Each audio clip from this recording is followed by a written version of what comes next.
અને પેલો બાળક એ જે કરે એ કે મુખ્ય સિંહ અગ્નિ કર્યું હોય એવું થતું નથી હોતું.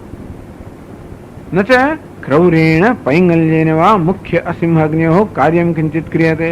ભલે ને દેવદત્ત ક્રૂર હોય, આમ સિંહની ક્રૂરતા દેવદત્તમાં છે, પણ છતાં દેવદત્તની એ ક્રૂરતા એવું કામ નથી કરતી જે સિંહની ક્રૂરતા કરતી હોય.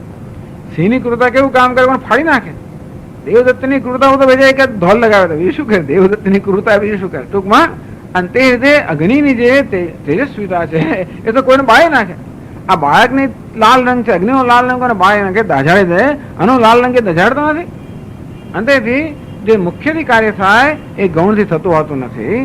અને એટલા માટે ગૌણ પ્રત્યે એટલે મિથ્યા પ્રત્યે અને ગૌણ પ્રત્યે વચ્ચેનો ભેદ બતાવ્યો. કાર્યમ કિંચિત ન ક્રિયતે સ્તુત્યર્થેન ઉપક્ષીણત્વાત. બસ આ તો દેવદત્ત સિંહ છે એ મને સ્તુતિ એટલાથી એથી વધારે કામ થતું નથી. ટૂંકમાં એને સિંહ કહેવાથી સિંહ થઈ જતો તો બધા બહુ લોકો જાત જાતનું થઈ જાય, પણ થતું નથી આવતું. બસ એટલું કહેવાથી જ અટકી જાય છે. એથી વધારે એટલું કંઈ સ્તુતિ કે પ્રશંસા થાય છે એથી વધારે કંઈ થતું નથી. તથા ગૌણેન દેહાદિ સંઘાતેન આત્મના કૃતમ કર્મ ન મુખ્યેન અહમ પ્રત્યય વિષયેણ આત્મના કૃતમ સ્યાત. તેવી જ રીતે જો ખરેખર આ દેહની અંદર અહમ પ્રત્યય ગૌણ હોત તો દેહથી જે કાર્ય થાય એ આત્માથી કર્યું ન કહેવત, તો એની આત્મા પર અસર ન થાત. અત્યારે તો શું થાય છે કે દેહથી જે કાર્ય થાય છે એ બધું હું કરું છું એ પ્રકારનો ભ્રમ ધરાવું છું, એને કારણે પુણ્ય પાપનો ભાગી થવું છું, મળે પછી અનિષ્ટ ઇષ્ટ મિશ્ર પ્રકારના કર્મનો ભાગી થવું છું. પણ બે વચ્ચેનો ભેદ જાણતો હો ન તું સંન્યાસી નામ ક્વચિત. એને સંન્યાસી કહ્યો છે આ બેનો ભેદ જાણે છે અને માટે ઉપાધિ વડે કર્મથી એ લેપાયમાન થતું નથી. અને તેથી કહ્યું કે મુખ્ય અને આ મિથ્યાનો ભેદ બતાવ્યો. પછી આગળ કહે છે સ્તુયમાન ઉચ જાનીત નાહમ સિંહ નાહમ અગ્નિ ઇતિ ન સિંહસ્ય કર્મ મમ અગ્નિશ્ચૈતિ તથા ન સંઘાતસ્ય કર્મ મમ મુખ્યસ્ય આત્મનઃ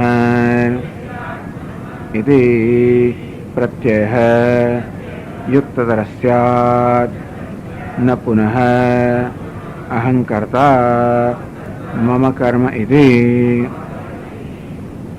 અને જેની સ્તુતિ કરવામાં આવે છે ને દેવદત્ત એ જાણે છે કે હું સિંહ નથી. પેલો બાળક પણ જાણે છે કે હું અગ્નિ નથી. એમ જાણે છે કે દેવદત્ત કે સિંહનું કર્મ મારું કર્મ નથી. મને એ લોકો સિંહ કહે છે પણ મને ખબર છે કે હું કોણ છું. માટે કે સિંહ જેવું હું પ્રતાપી નથી, બળવાન નથી. કે પેલો બાળક પણ જાણે છે કે અગ્નિ જેવું કંઈ તેજસ્વી નથી. એટલે બંને જાણે છે કે હું સિંહ નથી કે અગ્નિ પણ નથી, કે મારું કાર્ય સિંહનું કાર્ય નથી, અગ્નિનું કાર્ય નથી. આ પ્રકારનું પેલાને જ્ઞાન છે. તો જે એને સિંહ કહે છે એ પણ ભેદ જાણે છે અને જેને કહેવાય એ પણ જાણે છે. ગૌણ પ્રત્યયમાં મિથ્યા પ્રત્યયમાં નથી આવતું. ને તથા તો તેવી રીતે ધારો કે આપણે આ દેહની અંદર અહમ પ્રત્યય ગૌણ હોત તો બેના ભેદનું મને જ્ઞાન હોત કે હું જુદો છું, દેહ જુદો છે, અને આ કર્મ દેહ કરી હું નથી કરી રહ્યો એ પ્રકારના ભેદનું જ્ઞાન હોત. ન સંઘાતસ્ય કર્મ મુખ્યસ્ય આત્મનઃ. તો મને શું ખબર હોત કે ભાઈ આ તો કર્મ સંઘાત વડે થઈ રહ્યું છે, ઉપાધિ વડે થઈ રહ્યું છે, મારા વડે મુખ્ય આત્મા વડે. એક ગૌણ આત્મા અને મુખ્ય આત્મા. મુખ્ય આત્મા સચ્ચિદાનંદ, ગૌણ આત્મા એટલે આ ઉપાધિ.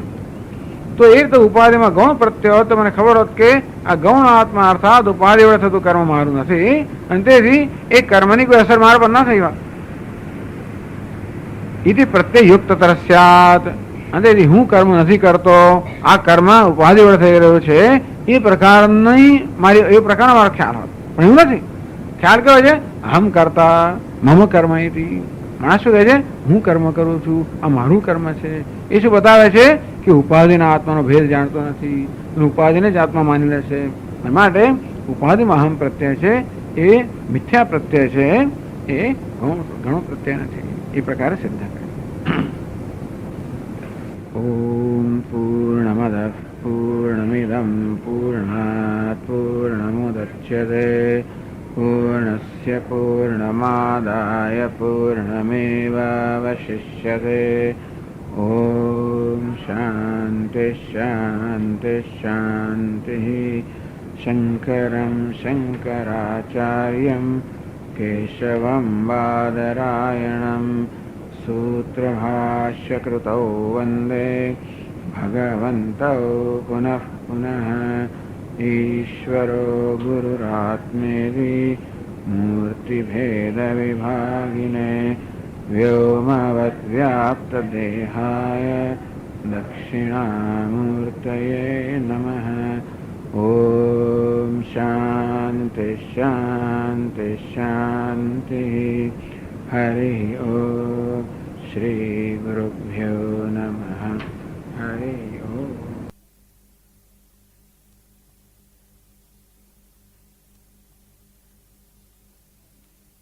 સર્વધર્માન પરિત્યજ્ય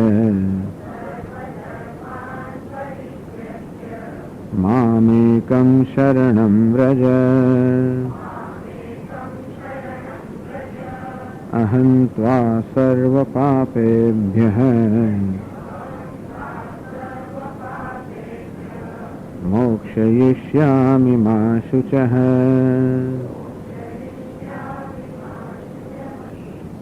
તો કહેવામાં આવ્યું અવિદ્યાપૂર્વકમ સર્વસ્ય કર્મણઃ. બધા જ કર્મ હંમેશા અવિદ્યાથી પ્રેરાયેલા હોય છે. તો એ સિદ્ધ કરવા માટે એક પ્રશ્ન કરવામાં આવ્યો કે આત્મા દેહથી ભિન્ન છે એ પ્રકારનું જ્ઞાન હોય તો જ આપણે સ્વર્ગ વગેરે માટે કર્મ કરી શકીએ. આ આપણે ઘણા કર્મ કરતા હોઈએ છીએ, સ્વર્ગ માટે કરતા હોઈએ. સ્વર્ગ કામ હોય જે તો સ્વર્ગની ઈચ્છાવાળાએ આ કર્મ કરવું જોઈએ. હવે એવું કર્મ કોણ કરે? આપણે જાણીએ છીએ કે સ્વર્ગમાં તો આ દેહ જવાનું નથી. તેથી તો સ્વર્ગ માટે કર્મ કરીએ એનો અર્થ એ થયો કે આપણા મનમાં એ પ્રકારની સમજ છે કે આત્મા અર્થાત હું દેહ કરતા જુદો છું. તો કે એટલું પૂરતું નથી. ઉત્તર આપ્યો કે હા, સ્વર્ગ વગેરે માટે કર્મ કરતા હોય ત્યારે હું દેહ કરતા ભિન્ન છું એવું જ્ઞાન છે, પણ હું બ્રહ્મ છું એવું જ્ઞાન નથી. છતાં કારણ કે હજી પણ સ્વર્ગમાં જઈને એ સુખ કે ભોગનો અનુભવ કરવાની ઈચ્છા રાખે છે. એટલે પોતે ભોગતા ભોગવનારો છે. આમ પોતે ભોગવનાર છે, ભોગતા છે, કર્મ કરનાર કરતા છે. આમ કર્તૃત્વ ભોક્તૃત્વ બુદ્ધિ હોય તોય માણસ ભવિષ્ય માટે કઈ કરી શકે. એટલે માત્ર દેહથી હું ભિન્ન છું એટલું જ્ઞાન પૂરતું નથી, પરંતુ હું બ્રહ્મ છું, આ કર્તૃત્વ ભોક્તૃત્વ આ બધા રહિત છું એવું પારમાર્થિક જ્ઞાન નથી. માટે એ પણ જ્ઞાન જ છે. ટૂંકમાં સ્વર્ગ વગેરેની પ્રાપ્તિ માટે જે કર્મ કરવામાં આવે છે એમાં પણ અજ્ઞાન રહેલું છે, આત્માનું જ્ઞાન રહેલું છે. એક પ્રશ્ન કરવામાં આવ્યો કે દેહમાં જે અહમ બુદ્ધિ છે, માણસ આ દેહને આત્મા કહે છે, એ કયા પ્રકારનો ખ્યાલ છે? તે ગયો 3 પ્રકારના ખ્યાલની વાત કરી. એક ગૌણ ખ્યાલ, એક મિથ્યા ખ્યાલ એટલે પ્રત્યય સંસ્કૃતમાં. તો એક ગૌણ પ્રત્યય, એક મિથ્યા પ્રત્યય અને એક સત્ય પ્રત્યય. ગૌણ ખ્યાલ, મિથ્યા ખ્યાલ અને સત્ય ખ્યાલ. તો આત્મા વિશે આ 3 પ્રકારના ખ્યાલ પ્રવર્તમાન છે. ઘણીવાર પુત્ર વગેરે આપણે અત્યંત પ્રિય વ્યક્તિ હોય એમાં પણ આપણે એટલે આસક્ત હોય કે આપણે એને આત્મા કહી બેસીએ કે આ તો પ્રાણથીમાં પ્યારો છે, આ મારો પુત્ર પ્રાણથીમાં પ્રિય છે. એટલે હું જાણું છું કે પુત્ર પ્રાણ નથી, છતાં પુત્રમાં પ્રાણથી પ્રિય છે. એ પ્રકારે જયારે એવી જાતનો અનુભવીએ ત્યારે જાણે કે પુત્રમાં આત્માનો ભાવ ન હોય, એ પુત્ર હું જ ના હોઉં. આ પ્રકારના પ્રત્યયને, આ પ્રકારના ખ્યાલને ગૌણ કહેવામાં આવે, ગૌણ પ્રત્યય કહેવામાં આવે છે. આ દેહની અંદર જે અહમ ભાવ છે તો ત્યાં તો પુત્ર અને મારી બંને વચ્ચેનો ભેદ હું જાણું છું, અને છતાંય કહું છું. એટલે ભેદનું જ્ઞાન હોય અને છતાં પણ જયારે આપણે એવો પ્રત્યય વાપરીએ કઈ હોય ત્યારે એને આપણે ગૌણ પ્રત્યય કહીએ. જેમ કે સિંહો દેવદત્ત, આ દેવદત્ત તો સિંહ છે. અગ્નિર્માણવક, આ બાળક તો અગ્નિ જેવો છે. અગ્નિ જેવી તેજસ્વીતા એનામાં હોય તો આપણે બાળકને અગ્નિ કહીએ. કે સિંહ જેવી બહાદુરી કે નિડરતા હોય કે પરાક્રમ તો આપણે માણસ સિંહ કહીએ. પણ જાણીએ છીએ કે આ માણસ સિંહ નથી. આમ બે વચ્ચેનો ભેદ જાણીને આપણે જે પ્રકારની ઉપમા એક આપીએ એને ગૌણ પ્રત્યય કહેવાય. જાણે કે મારો આત્મા ના હોય, જાણે કે સિંહ ના હોય, જાણે કે અગ્નિ ના હોય, એ જાણે કે અંદર રહેલું છે. આપણે ભલે કહીએ કે ભાઈ દેવદત્ત સિંહ છે, પણ એક રહેલું છે. એટલે શંકરાચાર્ય કહ્યું લુપ્ત ઉપમા શબ્દેન, આ દેવદત્ત જાણે કે સિંહ છે એવું આપણે જાણીએ છીએ અંદર. આ બાળક જાણે કે અગ્નિ છે, આ પુત્ર જાણે કે આત્મા છે. આમ જાણે કે એ ભલે આપણે બોલતા ના હોઈએ, પરંતુ એ ખ્યાલ આપણો રહેલો છે, તેથી એ પ્રત્યયને ગૌણ પ્રત્યય કહેવામાં આવે. બીજો એક મિથ્યા પ્રત્યય. આ દેહ પણ આત્મા નથી, આત્મા દેહ કરતા પણ ભિન્ન છે, કોઈ ભેદને જાણતો નથી, અને તે દેહને આત્મા કહું છું. તો બે વસ્તુ હોય જુદી, પણ બેના ભેદને ના જાણતા હોઈએ, અને ત્યારે જે પ્રત્યય જન્મે એને આપણે ભ્રમ કહીએ. આ ભ્રમ છે, મિથ્યા પ્રત્યય છે. અને જે જ્ઞાની પુરુષ એમ કે હું સચ્ચિદાનંદ છું, હું બ્રહ્મ છું, આ જ્ઞાનપૂર્વક તો બ્રહ્મમાં આત્મભાવને મુખ્ય આત્મ પ્રત્યય કહેવાય, દેહમાં આત્મભાવને મિથ્યા આત્મ પ્રત્યય કહેવાય, પુત્ર વગેરે પ્રિય વસ્તુમાં આત્મભાવને ગૌણ આત્મ પ્રત્યય કહેવાય. તો ઘણી બધી ચર્ચાના અંતે નક્કી કરવામાં આવ્યું, ગયો તેની ચર્ચા કરી કે દેહની અંદર જે આત્મભાવ છે એ ગૌણ નથી, મિથ્યા છે. એટલે કે હું જયારે દેહને આત્મા કહું છું ત્યારે દેહને આત્મા વચ્ચેના ભેદને જાણ્યા વગર કહું છું. એટલે હું તો દેહને આત્મા ખરેખર માની લઉં છું. એટલે જાણે કે એવું રહ્યું નથી. મારા પુત્રના આત્મા કહેતો હું ત્યારે પુત્ર જાણે કે આત્મા છે, જાણે કે અંદર રહેલું છે. પણ દેહને જયારે આત્મા કહું અંદર જાણે કે એવું રહેલું નથી. હું દેહને ખરેખર આત્મા જ માનું છું, ન હોવા છતાં. જેમ નથી છતાં માનું એને કહેવાય મિથ્યા. જેમ દોડું સર્પ નથી છતાં સર્પ માનવું અને મિથ્યા કહેવાય, તે રીતે દેહ જે આત્મા છે આત્મા માનવો મિથ્યા કહેવાય. તો એ પ્રકારે નક્કી થયું કે નહીં, દેહની અંદર જે આત્મભાવ છે તો મિથ્યા પ્રત્યે અજ્ઞાનમાંથી જન્મેલો છે. એટલા જ માટે દેહ વગેરે થતા કર્મનો આત્મા પર અધ્યારોપ થાય છે, અને કર્મ ખરેખર દેહ દ્વારા થતા હોય કે ઇન્દ્રિયો દ્વારા થતા હોય. હું કહું છું કે હું કર્મ કરું છું, અહમ કરતા મમ કર્મ, હું કર્મ કરનાર છું. ખરેખર કર્મ કયા સ્તરે થાય છે? ઉપાધિના સ્તરે થાય છે. પ્રકૃતિના જે આ ગુણો છે કે વિકારો છે એ ઉપાધિ વડે, એટલે કર્મેન્દ્રિયો વડે, પ્રાણ વડે, મન વડે, આ બધા વડે કર્મ થાય છે. તો કર્મેન્દ્રિયમાં અહમ ભાવ ધરાવીએ ત્યારે મારામાં કર્તૃત્વ, હું કર્મ કરું છું ખ્યાલ જન્મે. જ્ઞાનેન્દ્રિયોમાં અહમ ભાવ જયારે હોય ત્યારે ભોક્તૃત્વ, હું ભોગવી રહ્યો છું, કે હું જ્ઞાતા જાણી રહ્યો છું, એ પ્રકારનો ભાવ ઉત્પન્ન થાય. તેથી આ જે ભાવ છે મિથ્યા પ્રત્યય છે. અર્થાત તેથી એને કારણે જ એટલે જ કહે છે કે બધું જ કર્મ અજ્ઞાન પૂર્વકનું છે. કારણ કે કર્મ વાસ્તવમાં ઉપાધિ દ્વારા થાય છે, અને હું કહું છું કે હું કર્મ કરી રહ્યો છું. આ મારો મારા વિશેનો ખ્યાલ કે હું કર્મ કરી રહ્યો છું એ ખ્યાલમાં જ અજ્ઞાન રહેલું છે. કારણ હું જાણતો નથી કોણ કર્મ કરી રહ્યો છે. ખરેખર કર્મ થઈ રહ્યો છે અનાત્મા વડે.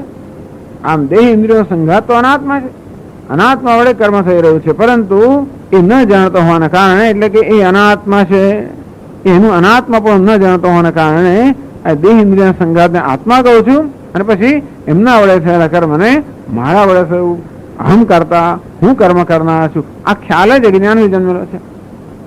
મમ કર્મ એવી આ મારું કર્મ છે, આ ખ્યાલ અજ્ઞાનથી જન્મેલો છે.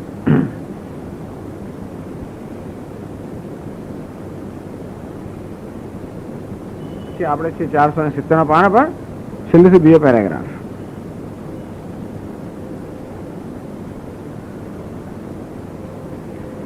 કોઈ કહેશે કે વાત તમારી સાચી છે ભાઈ, કે આ દેહની અંદર અહમ ભાવ કેવો એ તો જાણે કે મિથ્યા પ્રત્યય છે, પણ અમે તો કહીએ છીએ કે આત્મામાં કર્તૃત્વ રહેલું જ છે.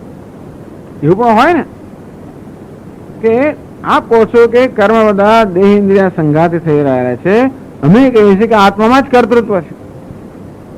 કિંતુ આત્મીય જ્ઞાન ઈચ્છા પ્રયત્ન કર્તૃત્વ વાસ્તવમ. આ કર્મ કરવા માટે 3 વસ્તુ જોઈએ: જ્ઞાન, ઈચ્છા અને પ્રયત્ન. કશું કર્મ કરવા માટે જ્ઞાન, ઈચ્છા અને પ્રયત્ન. ઈશ્વર પણ જગતનો કરતા ક્યારે હોઈ શકે? એનામાં જ્ઞાન હોય, ઈચ્છા હોય અને પ્રયત્ન હોય. સો કામયત બહુશ્યામ પ્રજાય સ તપોતપ્યત સ તપસ્તપ્ત્વા ઇદગુમ સર્વમ અસૃજત. તો ઈચ્છા જન્મી, સો કામયત ઈશ્વરમાં ઈચ્છા જન્મી. ઈચ્છા ક્યારે જન્મી? સ તપો તપ્યત, ઈચ્છા જન્મી પછી તપશ્ચર્યા કરી, એટલે કે પૂર્વના કલ્પમાં જે પ્રકારનું સર્જન હતું એ વળી પાછા પોતાની સ્મૃતિમાં લઈ આવ્યા અને એ પ્રકારે નવું સર્જન કર્યું. એ જો કશું કરવા માટે આપણામાં સાદામાં સાદી વસ્તુ કરવા માટે કાગળ લખવો હોય એવું હોય તો, રોટલી વણવી હોય તો પણ, હિસાબ કિતાબ લખવા હોય તો પણ, કંઈ પણ કરવું હોય તો આપણને એનું જ્ઞાન જોઈએ કે કેવી રીતે કરવું. પહેલા જોઈએ જ્ઞાન, કેમ રોટલી વણવી, એટલું પૂરતું ઈચ્છા જોઈએ. બધું જ્ઞાન તો બધું હોય પણ ઈચ્છા જન્મતી નથી. ઈચ્છા ન જન્મે તો કશું કરવા ના થાય. ચાલો હું રોટલી કરું, ચાલો મમ્મીને મદદ કરું વગેરે. આમ ઘણી વાર મમ્મીઓને જે ઝઘડો થયા જ કરતો હોય છે, તને આટલું તો આવડે, એનું બધું આવડે, ઈચ્છા નથી જન્મતી ને. છોકરીમાં ઈચ્છા જન્મતી નથી અને તેના માટે કરવા ના થાય. ઈચ્છા જન્મે તો કમર વાળવી પડે ને, પાછી પ્રયત્ન કરવો પડે. જ્ઞાન હોવું જોઈએ, ઈચ્છા હોવી જોઈએ અને પ્રયત્ન હોવો જોઈએ, તો જ કર્મ થાય. તો જે જગ્યાએ જ્ઞાન, ઈચ્છા અને પ્રયત્ન હોય ત્યાં જ કરતા પણ હોઈ શકે. જો કર્મ કરવા પણ ક્યાં હોઈ શકે? જે જગ્યાએ જ્ઞાન, ઈચ્છા અને પ્રયત્ન હોય. આપણે એમ કહીએ છીએ કે જ્ઞાન બુદ્ધિમાં છે, ઈચ્છા મનમાં છે, પ્રયત્ન ઇન્દ્રિયોમાં છે. આપણે શું કહીએ છીએ કે રહેલો જ્ઞાન ક્યાં છે? બુદ્ધિમાં છે. બુદ્ધ્યા જાનાતિ, મનસા સંકલ્પયતિ, પછી મનમાં ઈચ્છા જન્મે અને પછી આ પ્રાણ અને કર્મેન્દ્રિયો વગેરે પ્રયત્ન કરે, કર્મ કરોતી. આમ જ્ઞાન, ઈચ્છા અને પ્રયત્ન. તો આપણે કહીએ છીએ કે જ્ઞાન, ઈચ્છા, પ્રયત્ન બધા ઉપાધિમાં રહેલા છે, અનાત્મામાં રહેલા છે, અને તેથી આત્મામાં તો જ્ઞાન પણ નથી ને ઈચ્છા નથી ને કર્મ નથી. એવું આપણે કહીએ છીએ. કેટલાક એમ માનનાર છે કે નહીં, આ જ્ઞાન, ઈચ્છા, પ્રયત્ન આત્મામાં જ રહેલા છે. જો એમ કહે કે જ્ઞાન માટે પણ કોઈ ચેતન જોઈએ, ઈચ્છા માટે પણ ચેતન જોઈએ, પ્રયત્ન માટે ચેતન જોઈએ ને. જળમાં જ્ઞાન ના હોય, જળમાં ઈચ્છા ના હોય, જળમાં કઈ પ્રયત્ન હોય? આ જ્ઞાન શક્તિ, ઈચ્છા શક્તિ, ક્રિયા શક્તિ, તું જ્ઞાન, ઈચ્છા, પ્રયત્ન, આ ત્રણેય શક્તિઓ ક્યાં રહેલી હોય? ચેતનમાં જ રહી હોય. આત્મા એક જ ચેતન છે. એટલે તમે કેમ કહો છો કે અનાત્મામાં જ્ઞાન, ઈચ્છા, ક્રિયા છે? એ લોકોની દલીલ એવી છે કે આ જ્ઞાન, ઈચ્છા અને પ્રયત્ન કે ક્રિયા એ હંમેશા ચેતન પર આધારિત હોય, એનો આશ્રય ચેતન હોવો જોઈએ. આત્મા જ એક ચેતન છે, માટે એ જ આ જ્ઞાન, ઈચ્છા અને ક્રિયાનો આધાર છે, આશ્રય છે. અને માટે આત્મામાં જ મુખ્ય અર્થમાં રહેલા છે, માટે આત્મા જ ખરેખર કર્મ કરે છે. તેથી કર્તૃત્વ વાસ્તવ મતમ. અને માટે વૈશેષિક લોકો, મીમાંસક લોકો કે આત્મામાં કરતા પણ ભોગતા પણ સાચે સાચું છે, એવું પણ દલીલ કરનાર, એવી દલીલ કરનારા છે. એના વિશે કહે છે યચ્ચ આહુહુ આત્મીયૈ સ્મૃતિ ઈચ્છા પ્રયત્નૈ કર્મ હેતુભિ આત્મા કર્મ કરોતિ.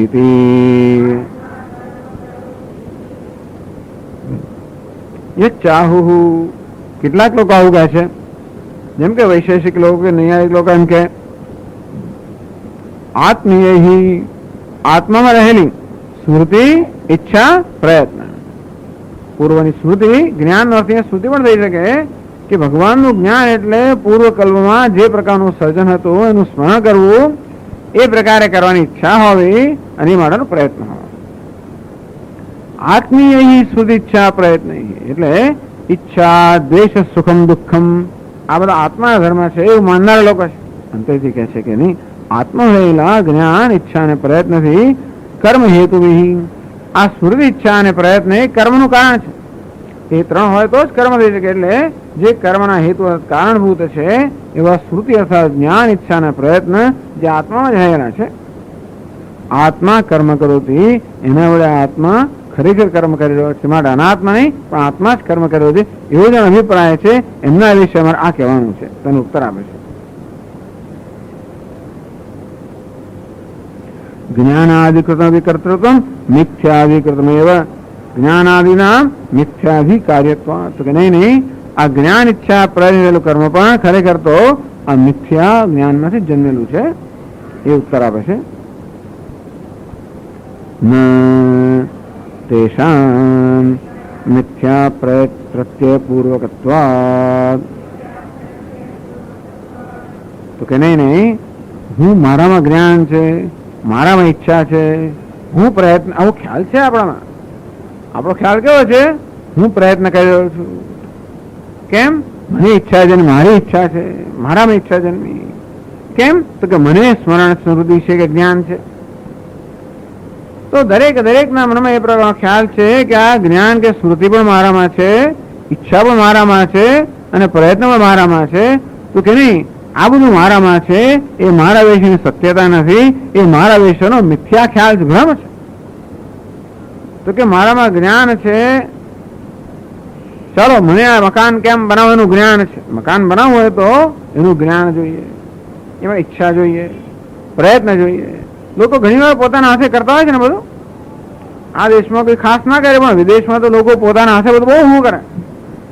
આખું આખું મકાન ઊભું કરે, જ્યાં જાતના બધા યંત્રો બનાવે, ઘણું કરતા હોય છે. એ લોકોનો શોખ હોય છે. તો કે મને જ્ઞાન છે, મને ઈચ્છા જન્મી, મારા પ્રયત્ન થયું, એવું આપણે માનીએ છીએ. પણ એ માન્યતા આપણા મિથ્યા જ્ઞાન જન્મેલી છે, એ આપણા વિશેની હકીકત કે સત્યતા નથી. એ કહે છે તેષામ મિથ્યા પ્રત્યય પૂર્વકત્વાત. આત્મામાં એટલે મારામાં જ્ઞાન, ઈચ્છા અને પ્રયત્ન હોય, એની પાછળ મિથ્યા પ્રત્યય અર્થાત એક ભ્રમ રહેલો છે.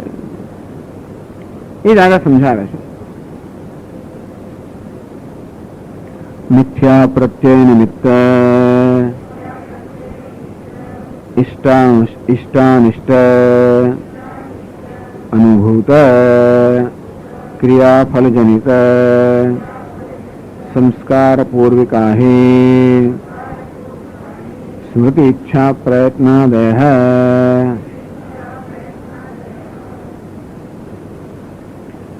કે જો સ્મૃતિ ઈચ્છા પ્રયત્ન દેહ, આ સ્મૃતિ ઈચ્છા પ્રયત્ન વગેરે જે પણ આત્મામાં છે એવું માનવામાં આવે છે, એ પણ મિથ્યા પ્રત્યય. આ બુદ્ધિને આપણે આત્મા માની લઈએ તો બુદ્ધિમાં જ્ઞાન હોય અને આપણે કે મને જ્ઞાન છે, એ બુદ્ધિમાં અહંભાવના કારણે. ઈચ્છા કે સંકલ્પ મનમાં રહેલા હોય, મનમાં અહંભાવ હોય તો મને એવો ખ્યાલ જન્મે કે હું સંકલ્પ કરું છું, મારો સંકલ્પ છે. ઇન્દ્રિયોમાં પ્રયત્ન રહેલો છે, ઇન્દ્રિયોમાં અહંભાવ હોય તો મને એમ લાગે કે હું પ્રયત્ન કરી રહ્યો છું. આમ આ જ્ઞાન, ઈચ્છા, પ્રયત્ન મારા છે કે મારા રહેલા છે, એ ખરેખર મિથ્યા ખ્યાલ છે. મિથ્યા પ્રત્યય નિમિત્ત. તો મિથ્યા પ્રત્યય એટલે કે અનાત્મામાં અહંભાવ જેનું નિમિત્ત કારણ છે એવા ઇષ્ટાનિષ્ટ અનુભૂત ક્રિયાફલજનિત સંસ્કાર પૂર્વિકા. શું થાય છે કે આપણે ઇષ્ટ, અનિષ્ટ, અનુભૂત, ક્રિયાફલ પણ આવા અનુભવ થાય. કે ઈચ્છનીય વસ્તુનો અનુભવ થાય. ઇષ્ટ એટલે ઈચ્છનીય, અનિષ્ટ અનિચ્છનીય, બે પ્રકારના અનુભવ થાય ને. કોઈ વસ્તુ આપણને ગમતી હોય કે અણગમતી, આમ ગમતી અને અણગમતી અનુભવ થાય. એમાં જન્મે કર્મ. તો આપણા અનુભવ આપણા મનમાં જન્મે સંસ્કાર.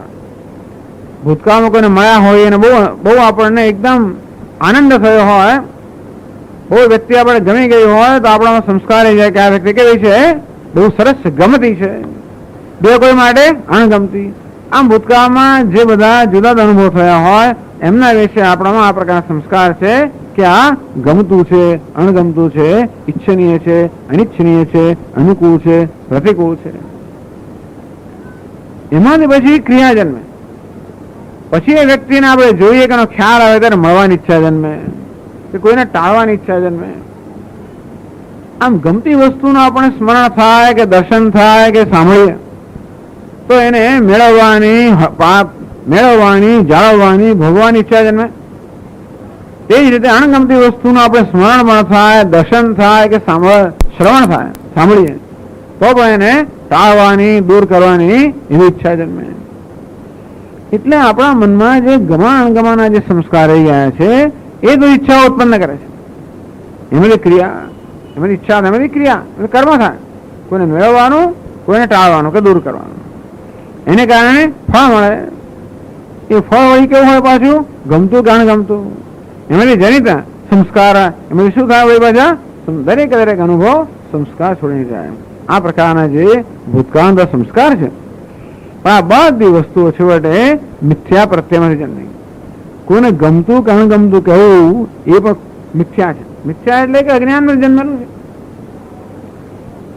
તમે વિચાર કરો, આ મને અનુકૂળ છે, આપણે કોઈને કહે આ વસ્તુ અનુકૂળ છે, આ વ્યક્તિ અનુકૂળ છે, આ સંજોગો અનુકૂળ છે, આ ખોરાક અનુકૂળ છે એમ કહીએ.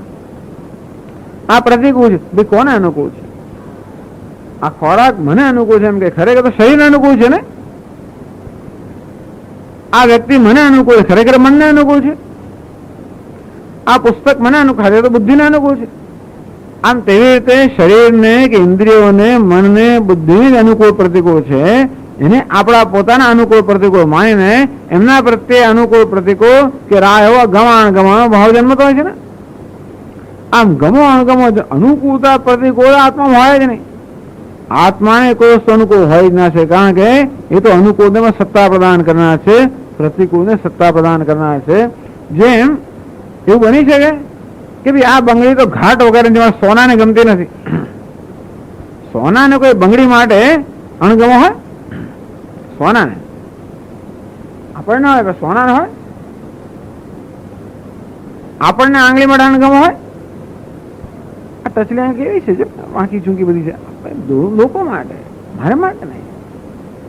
આત્મા માટે ગમો અણગમો હોય જ નહીં. ખરેખર તો ગમો અને અણગમો જ બતાવે છે કે અજ્ઞાન છે. આપણે આપણું સ્વરૂપ જાણતા નથી ને એનું સ્વરૂપ જાણતા નથી. એ પણ જાણીએ ખરેખર તો આ રૂપમાં ખરેખર વાસુદેવ છે કે શ્રી કૃષ્ણ આપણો ઈષ્ટ દેવતા જ એવું જાણતા હોઈએ તો ખરેખર તો આ રૂપની અંદર ભગવાન જ છે. કે આ રૂપ જેને હું કહું ભગવાન એવું જાણતા હોઈએ તો અણગમો ના થાય. આપણા દીકરા માટે અણગમો થાય, ગમે તો વેશ પહેરીને આવે, લગર વગર થઈને આવે, કાદો કિચડો થઈને આવે, કોઈ પણ એકાદ ધોલ મારી દો પણ અણગમા છે નહીં. એને શીખવવા માટે જેવી વાત છે. કદાચ એને પાઠ ભણવા માટે, કારણ કે એને કેટલા કપડા બગાડે અને કેટલી વાર ધો કરવું પડે, એવું કરવા ને કરે એકાદ, પણ છતાં એને માટે અણગમો નથી. એને જે કર્યું એના માટે અણગમો હોય, પણ તો જે આત્મા માટે અણગમો હોય ના શકે કે ગમો પણ ના હોઈ શકે. આત્મામાં ગમો અણગમો ના હોઈ શકે. તેથી આ ગમો અણગમો પણ માસમાં મારા પોતાના સ્વરૂપને ન જાણવાને કારણે અને અન્યના સ્વરૂપને ન જાણવાને કારણે જન્મે છે. એમાંથી ઈચ્છાઓ જન્મે, એમાંથી કર્મ જન્મે, અનુભવ જન્મે, નવા ગમો અણગમો જન્મે, નવી ઈચ્છાઓ જન્મે. આ પ્રકારની પ્રક્રિયા ચાલ્યા કરે છે. શ્રુતિ, આપણે શ્રુતિ એટલે સ્મરણ ભૂતકાળનું હોય ને, આ બધામાં જન્મેલું હોય ને, ભૂતકાળ અનુભવ તે બધા જ્ઞાનથી જન્મેલા છે. શુદ્ધ ઈચ્છા પ્રયત્ન દેહ, ટૂંકમાં આ બધા મિથ્યા પ્રત્યે નિમિત્ત છે. મિથ્યા જ્ઞાન નિમિત્તિ કૃત્વા, નિમિત્તમ કૃત્વા, આ મિથ્યા જ્ઞાન છે એ નિમિત્ત બને. કિંચિત ઇષ્ટમ કિંચિત અનિષ્ટમિત આરોપ્ય, પેલાને બ્રહ્મરૂપે ન જવાના કારણે એના પર અનુકૂળ પ્રતિકૂળ. ખરેખર જેને પ્રતિકૂળ કહીએ પણ શ્રી કૃષ્ણ છે, અનુકૂળ કહીએ પણ શ્રી કૃષ્ણ. એવું હોય તો આપણે અનુકૂળ પ્રતિકૂળ ના જ કહીએ, પણ એ ન જાણતા હોવાને કારણે એકને અનુકૂળ કહીએ, બીજાને પ્રતિકૂળ કહીએ. તદ્વારા અનુભૂતે તસ્મિન પ્રેપ્સા જિહાસાભ્યામ, અનુકૂળ કહીએ એને પ્રાપ્ત કરવાની ઈચ્છા જન્મે, પ્રતિકૂળ કહીએ એને દૂર કરવાની ટાળવાની ઈચ્છા જન્મે. ક્રિયા નિર્વર્ત્ય, તેથી મેળવવાની કે ટાળવાની ક્રિયા કરીએ. તયા ઇષ્ટમ અનિષ્ટમ ચ ફલમ ભુક્ત્વા, એને કારણે અનુકૂળ કે પ્રતિકૂળ કર્મ ફળ મળે એ પાછા અનુભવીએ. તેને સંસ્કાર, એના બાદ સંસ્કાર થાય. તત્પૂર્વિકા શ્રુત્યાદય, એમાંથી વળી શ્રુતિ જન્મે, એમાંથી પછી ઈચ્છા જન્મે, પ્રયત્ન જન્મે. ટૂંકમાં આ બધી વસ્તુઓ છેવટે આત્માને ન જાણવાને કારણે અને અનાત્માને પણ ન જાણવાને કારણે જન્મેલા છે.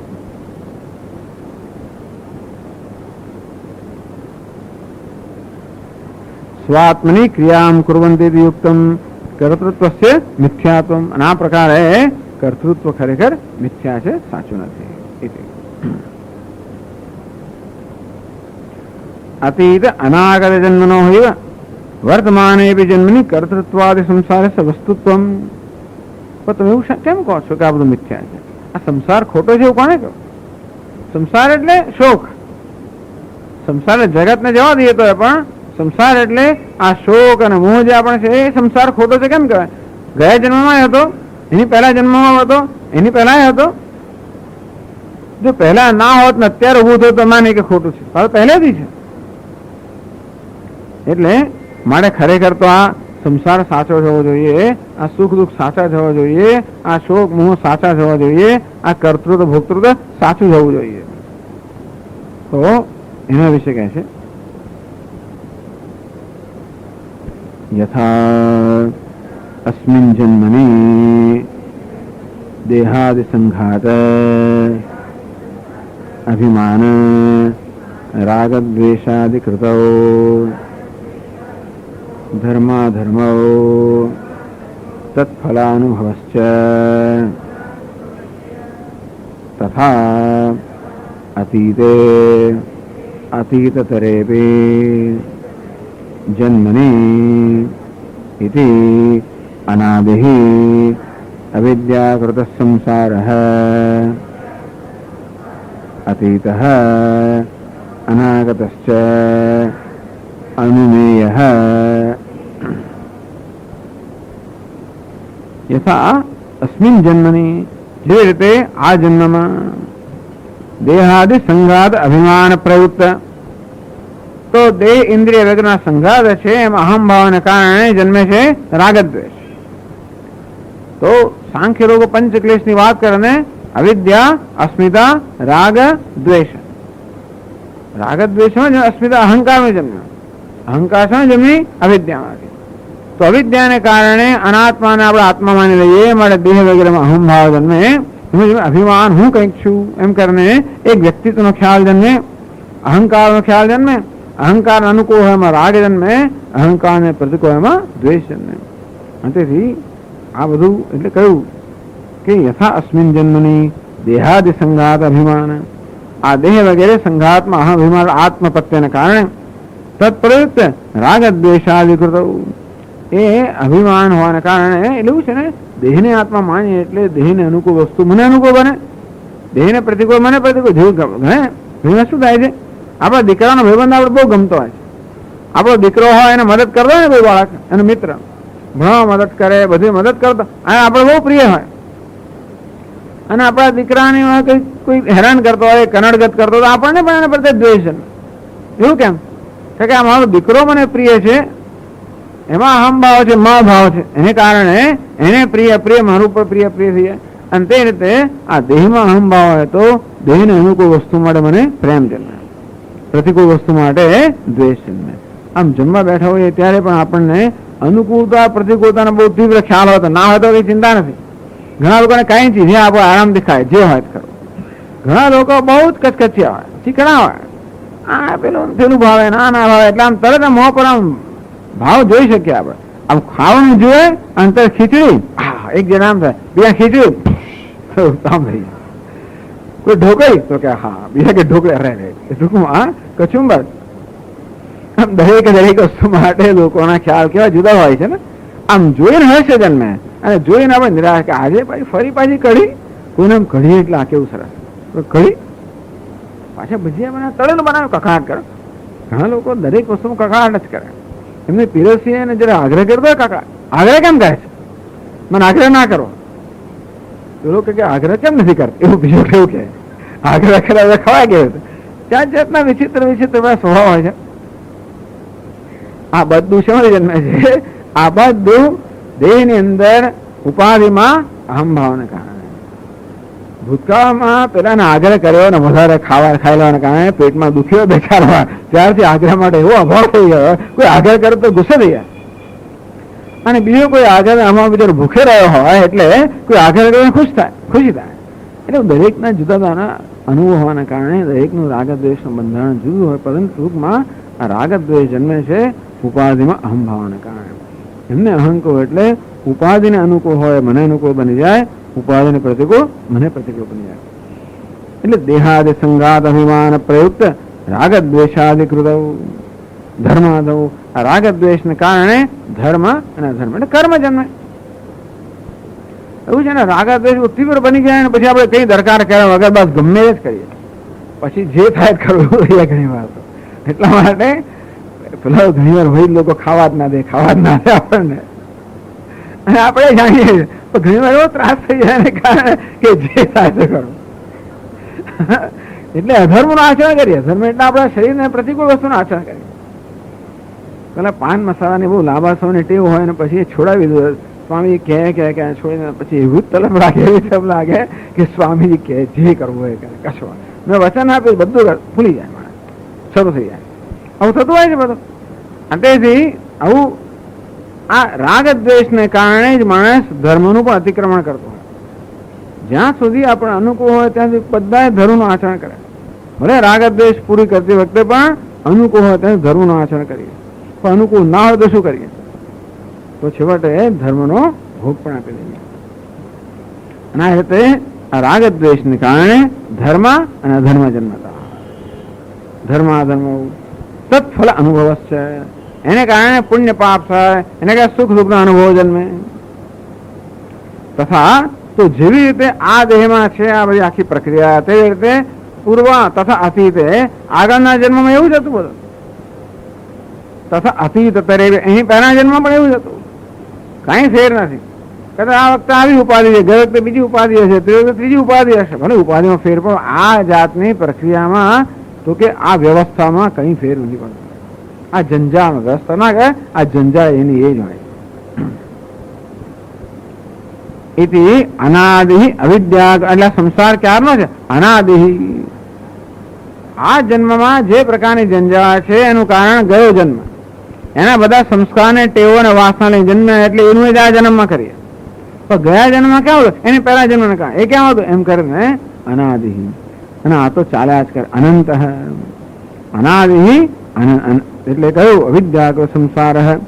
અનાદિ અવિદ્યાકૃત સંસાર અતીત અનાગત.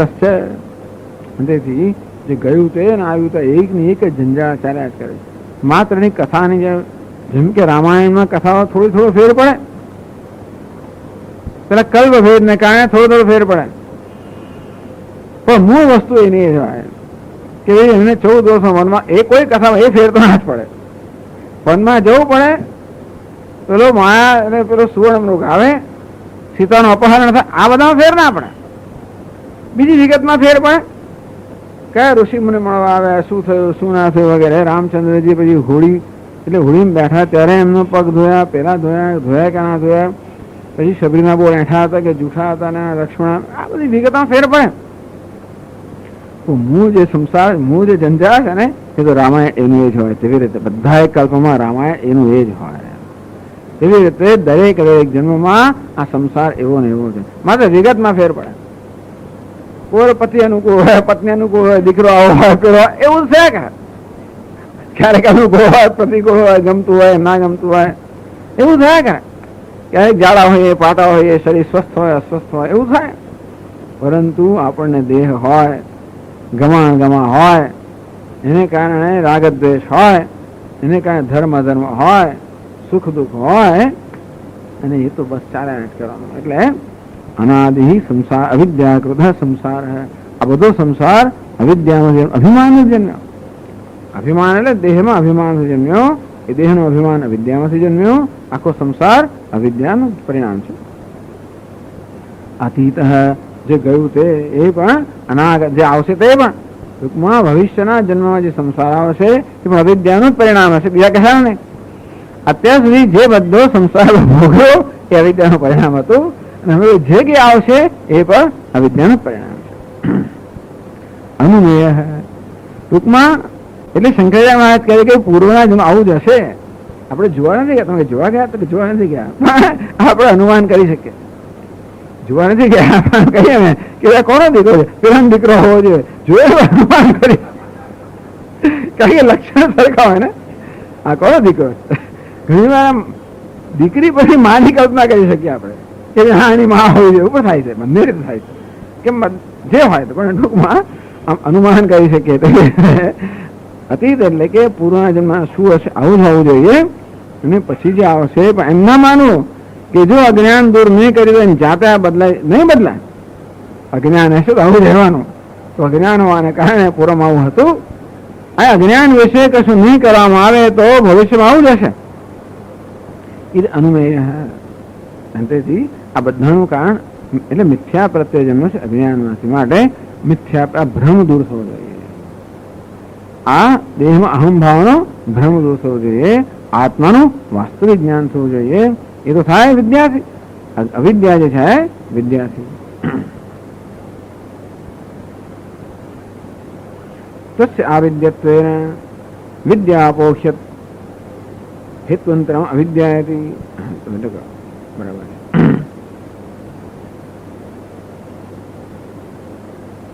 એટલે પછી આગળ કહે છે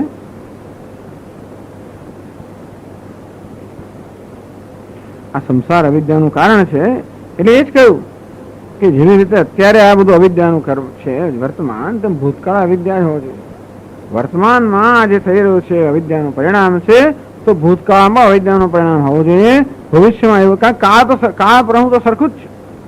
અત્યારે આપણે ભૂતકાળ કે હતો ત્યારે તો વર્તમાન જ હતો ને.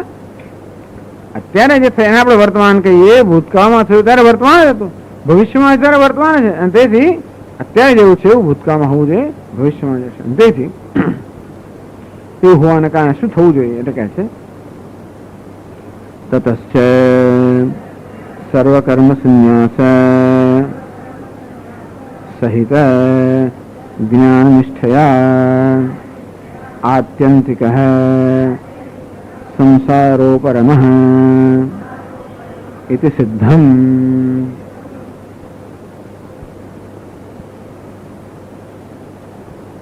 સર્વકર્મ સંન્યાસ જ્ઞાન નિષ્ઠાયામ. એવું છે બરાબર. આત્યંતિક સંસારોમાં સિદ્ધમ. આ પ્રકારે સિદ્ધ થયું કે આપણે મોક્ષ ક્યારે મળે? અજ્ઞાન અવિદ્યા જાય ત્યારે. અવિદ્યા ક્યારે જાય? જ્ઞાન જયારે થાય ત્યારે. જ્ઞાન ક્યારે થાય? સર્વકર્મનો સંન્યાસ થયો હોય ત્યારે. એટલે કહ્યું એ તો આ સર્વકર્મ સંન્યાસની ચર્ચા છે. સર્વધર્માન પરિત્યજ્ય મામ એકમ શરણં વ્રજ. સર્વધર્માન પરિત્યજ્ય એટલે સર્વકર્મ સંન્યાસ. મામ એકમ શરણં વ્રજ એટલે આત્મજ્ઞાન નિષ્ઠા. ભગવાનને આત્મરૂપે જાણવો એ જ્ઞાન નિષ્ઠા પ્રાપ્ત નામ શરણ. અંતિમ શરણ કયું ભગવાનનો? તો કે ભગવાનમાં ને મારા શરણાગતિનો શું કરીએ કે હું એમને શરણ થઈ જવું, સમર્પિત થઈ જવું, મારી જાતને સોંપી દઉં. એ મોટા છે, હું નાનો છું. શરણાગતિ એવું થાય ને. તો શરણાગતિ અંતિમ કક્ષા કહી કે હું રહું જ નહીં, એ જ માત્ર રહે. હું મારી જાતને એટલો બધો અર્પણ કરી દઉં કે મારું કોઈ અસ્તિત્વ જ ના રહે અને ભગવાનનું જ અસ્તિત્વ રહે. અર્થાત આ જીવ અને બ્રહ્મનું ઐક્ય જયારે થાય, જીવ નામની કોઈ વસ્તુ રહે નહીં, એ શરણાગતિની અંતિમ કક્ષા. મામ એકમ શરણ વ્રજ એટલે એનો અંતે અર્થ કેવો થાય ખબર છે? આત્મજ્ઞાન નિષ્ઠા. સર્વધર્માન પરિત્યજ્ય, બધા ધર્મ અર્થે કર્મનો પરિત્યાગ કરો. કારણ કે તો જ આત્મજ્ઞાન થાય. જ્યાં સુધી મનની અંદર કોઈ પ્રકારનું કર્મ થઈ રહ્યો હોય ત્યાં સુધી કર્તૃત્વ ભાવના હોય ત્યાં અધ્યારોપ થઈ જ રહ્યો છે. અને માટે બધા કર્મનો ત્યાગ એટલે બધા પ્રકારની પ્રવૃત્તિનો ત્યાગ, બધી ઈચ્છાનો ત્યાગ, બધી જરૂરિયાતનો ત્યાગ. આમ મન આપણું આ પ્રકારના દ્વૈત ભાવથી મુક્ત હોય ત્યારે જ એમાં આત્મજ્ઞાન થાય. એટલે કર્મનો ત્યાગ એટલે આગળ ઘણી વાર આપણે કહ્યું તે પ્રમાણે એવું નથી કે શંકરાચાર્ય મહારાજને કર્મનો દ્વેષ એવું નથી. કર્મ એટલે દ્વૈત. કર્મ એટલે કર્તૃત્વ બુદ્ધિ. હું કરતા છું એનો અર્થ કે આ જગત મારાથી ભિન્ન છે. એટલે દ્વૈત હોય તો જ કર્મ થાય. જ્યારે આત્મા કેવો છે? અદ્વૈત છે. માટે અદ્વૈત આત્માનું જ્ઞાન પ્રાપ્ત કરવા માટે મનમાં પણ એ પ્રકારની અનુકૂળ પરિસ્થિતિ સર્જવી જોઈએ. જ્યાં સુધી કર્મની કર્તવ્યની ભાવના હોય ત્યાં સુધી ત્યાં દ્વૈત ભાવ બરોબર રહેલો છે. અને તેથી એ પ્રકારની મનસ્થિતિ અદ્વૈત આત્માના જ્ઞાન માટે અનુકૂળ નથી. એટલા જ માટે બધા જ કર્તવ્યનો ત્યાગ. મારું કોઈ કર્તવ્ય જ નથી. તો મનમાં કેવી નિરાશ હોય ને? મનમાં નિરાશ ક્યારે જન્મે? આપણું કોઈ કર્તવ્ય, કોઈ જાતનું આપણા પર દબાણ હોય જ નહીં. આ તો અહીં બેઠા તો એની ચિંતા થયા કરે મને, ક્યારે ત્યાં પૂરું થશે ને ક્યારે પહોંચીશ ને પેલા લેવા આવશે કે નહીં આવે, મોડા પડીશું, આમ હશે થશે પેલું થશે. કોઈ ઘરમાં આવવાનું હતું જાત જાતનું હોય ને. જ્યારે આપણામાં કર્તવ્ય મનમાં કોઈ પ્રકારનું રોકાણ રહ્યા જ કરે. આપણું મન મુક્ત ક્યારે હોય? કોઈ પ્રકારનું કર્તવ્ય હોય. કશું જવું તોય વાંધો નથી, ન જવું તોય વાંધો નથી, બેસવું તોય કોઈ પૂછનાર નથી, ના બેસવું તોય પૂછનાર નથી. બેસવું તો ઘરમાં પૂછનાર, ના બેસવું તો સ્વામી પૂછનાર નથી. એવું હોય કોઈ પૂછનાર જ નથી. એ પ્રકારની પછી એવું નથી કે આપણે ના બેસે, પણ એ પ્રકારની વિરાટ મનમાં હોય. આ મનમાં કોઈ પ્રકારનું દબાણ ના હોય, કોઈ પ્રકારનું રોકાણ ના હોય, કોઈ પ્રકારનો ભય ના હોય, કોઈ કશું હોય જ નહીં. એ મન કેવું હોય? મુક્ત હોય. બસ એ પ્રકારની મનસ્થિતિની આવશ્યકતા છે આત્માનું જ્ઞાન પ્રાપ્ત કરવાનું. એ જ કહેવાનો ભાવાર્થ છે. નિત્ય મુક્ત આત્માનું જ્ઞાન પ્રાપ્ત કરવા માટે આપણું મન પણ નિત્ય મુક્ત જેવું લગભગ બને તો જ થાય. સ્વામી દયાનંદ મહારાજ કહે કે ભાઈ પ્રેમ પ્રાપ્ત કરવો હોય તો કોઈ દિવસ દ્વેષથી પ્રાપ્ત ના થાય. શાંત આત્માને જાણવો હોય તો અશાંત મનથી ન જાણી શકાય. આનંદ સ્વરૂપ આત્માને જાણવા આપણે મન પણ આનંદિત થવું જોઈએ ને. દુઃખી મનથી આનંદ એવું બની જ ના શકે ને. તેવી રીતે આત્મા જ અભિન્ન છે, અદ્વિતીય છે, કર્તૃત્વ ભોક્તૃત્વ રહિત છે, નિત્ય મુક્ત છે. એવા આત્માને જાણવા માટે મનની સ્થિતિ પણ એવી જોઈએ કે જેમાં મહદઅંશે આ કર્તૃત્વ ભોક્તૃત્વ બધું જતું રહ્યું હોય. એ બધો કચરો લઈને આપણે આત્માનું દર્શન કરવા તો કેવું થવાનું હતું? એટલે આ કચરો છે. અદ્વિતીય આત્માના દર્શન આ છેલ્લો સૂક્ષ્મ કચરો છે. બહુ કચરા આપણામાં તો હોય છે. સ્થૂળમાં સ્થૂળ કચરો રાગદ્વેષ છે. પછી એ રાગદ્વેષ ઓછા થાય આપણે ધીમે ધીમે નિષ્કામ બનીએ, નિષ્કામ કર્મ કરીએ. એટલે ઘણો કચરો, પણ છેવટનો કચરો નિષ્કામ હતા એ પણ સૂક્ષ્મ અંશે કચરો કહેવાય. કારણ કે નિષ્કામ ભલે હું તો પણ હજી મારામાં કર્તૃત્વ છે, હું ભગવાનનો ભક્ત છું, ભગવાનથી જુદો છું, એને સમર્પિત છું, એવી જાતમાં કઈક ખ્યાલ જુદા પણ રહી ગયું છે. અને માટે એ બધા ખ્યાલનો પણ ત્યાગ, સર્વ કર્મનો ત્યાગ એટલે આ બધા ખ્યાલનો ત્યાગ. એ બધા મિથ્યા ખ્યાલ છે. મામ એકમ શરણમ વ્રજ, એકલા મારું શરણ ગ્રહણ કર. અર્થાત તારા જીવન મારા સિવાય કઈ જ ના હોય, તું હોય જ નહીં. અર્થાત હે અર્જુન, તું નર જે વાસ્તવમાં નારાયણ છે એ પ્રકારનું જ્ઞાન, એ જ નરનો નારાયણમાં સંપૂર્ણ સમર્પણ. એટલે ચોથા અધ્યાયમાં કહેવામાં આવ્યું બ્રહ્માજ્ઞાવપરે યજ્ઞમ યજ્ઞેન યોપજુહ્વતિ. તો કેટલાક સાધકો છે એ લોકો બ્રહ્મરૂપી અગ્નિમાં આ સગુણ આત્માને આહુતિ આપે છે. જ્ઞાન રૂપી અગ્નિ અંદર આ અજ્ઞાન એટલે કે અજ્ઞાન જન્મ ભ્રમની આહુતિ આપે છે. આમ હું બ્રહ્મ કરતા ભિન્ન છું એ પ્રકારનું એ છેલ્લો કચરો થયો, છેલ્લી મલિનતા થઈ, એને પણ ત્યાગ. મામ એકમ શરણ. આ રીતે શંકરાચાર્ય અર્થ કર્યો આ શ્લોકમાં. બીજા જેને જે કરવો એ કરે, આ સિવાય કોઈ અર્થ સુસંગત બેસે નહીં. તો છેવટે બધું ભક્તિ બરોબર છે, શરણાગતિ બધું સુંદર છે, પણ છેવટે બધી જ્યાં સુધી એમાં એટલે ટૂંકમાં બીજા બધા કચરા દૂર કરવા માટે જોઈએ છે. પણ એ પછી છેવટે દરેક વસ્તુ એવું છે ને કે આપણને ભૂખ લાગે ત્યારે બધું સફરજન બધી વસ્તુ જોઈએ. પહાડ પર ચડતા હોય ત્યારે બધું સફરજન વજન બની જાય ત્યારે એ છોડી દેવું પડે. જેમ ઉપર જઈએ તેમ તેમ વજન પછી બધી વસ્તુનું વજન દાડા છોડતા જઈએ. આપણા સિવાય કશું ઉપર ના રહે, છેક પહાડ પર ચડી ત્યારે. તેવી રીતે છેક ભગવાન પાસે ત્યારે કશું રહે નહીં. તેથી એ જે ભક્તિ એટલે જે દ્વૈત ભાવ છે એમાં એ પણ બધું છેવટે છોડી દેવું પડે. એટલે ભક્તિની પરાકાષ્ઠા એ છે કે છેવટે એવો દ્વૈત ભાવ પણ ના રહે. એ જ્ઞાનની પરાકાષ્ઠા કહો, ભક્તિની પરાકાષ્ઠા કહો, કર્તવ્યની પરાકાષ્ઠા કહો, શરણાગતિની પરાકાષ્ઠા કહો, સમર્પણની જેની પરાકાષ્ઠા છેવટે આ જીવન બ્રહ્મના ઐક્યના જ્ઞાનમાં છે. એટલે આ પંક્તિનો અર્થ આ પ્રકારે કરવામાં આવ્યો, સર્વધર્માન પરિત્યજ્ય એટલે કે સર્વ કર્મ સંન્યાસ, અને મામ એકમ શરણમ વ્રજ એટલે કે આત્મજ્ઞાન નિષ્ઠા. એટલે કે છે સર્વ કર્મ સંન્યાસ સહિત જ્ઞાન નિષ્ઠા. તો સર્વ કર્મ સંન્યાસ જેમાં રહેલો છે એ પ્રકારની જ્ઞાન નિષ્ઠા છે, તો જ જ્ઞાન નિષ્ઠા હોઈ શકે. એટલે કે એટલા માટે બહુ લાંબી ચર્ચા દ્વારા કહેવામાં કે બે પ્રકારની નિષ્ઠા છે, એક કર્મમાં નિષ્ઠા અને બીજી જ્ઞાનમાં નિષ્ઠા. તો જ્ઞાનમાં નિષ્ઠા તો કર્મમાં નિષ્ઠા ના હોય અને કર્મ તો જ્ઞાનમાં ના હોય. બે પરસ્પર વિરુદ્ધ નિષ્ઠાઓ છે. દૂરમે તે વિપરીત વિશુચિ અવિદ્યાયા છે વિદ્યેતિ જ્ઞાતા. આ બે ભિન્ન વસ્તુઓ છે. એટલા જ માટે કેટલા બધા શ્લોકો દ્વારા ભગવદ્ ગીતાના કેટલા બધા શ્લોકો દ્વારા ચર્ચા કરવામાં આવી કે ભગવદ્ ગીતામાં ભગવાન આ બે પ્રકારની નિષ્ઠાનું પ્રતિપાદન કરે છે. એક છે કર્મનિષ્ઠા અને બીજી જ્ઞાન નિષ્ઠા. વળી શંકરાચાર્ય મહારાજે ઘણી બધી દલીલો દ્વારા સાબિત કર્યું કે આ કર્મ જે છે અજ્ઞાનમાંથી જન્મ છે. એનો છે તો કે જ્ઞાન નિષ્ઠા છે, બીજી જ્ઞાન નિષ્ઠા છે. બે સાથે હોય ના શકે ને. અંતે સુધી અજ્ઞાન નિષ્ઠાનો ત્યાગ ન કરીએ ત્યાં સુધી જ્ઞાન નિષ્ઠા પ્રાપ્ત ના થાય.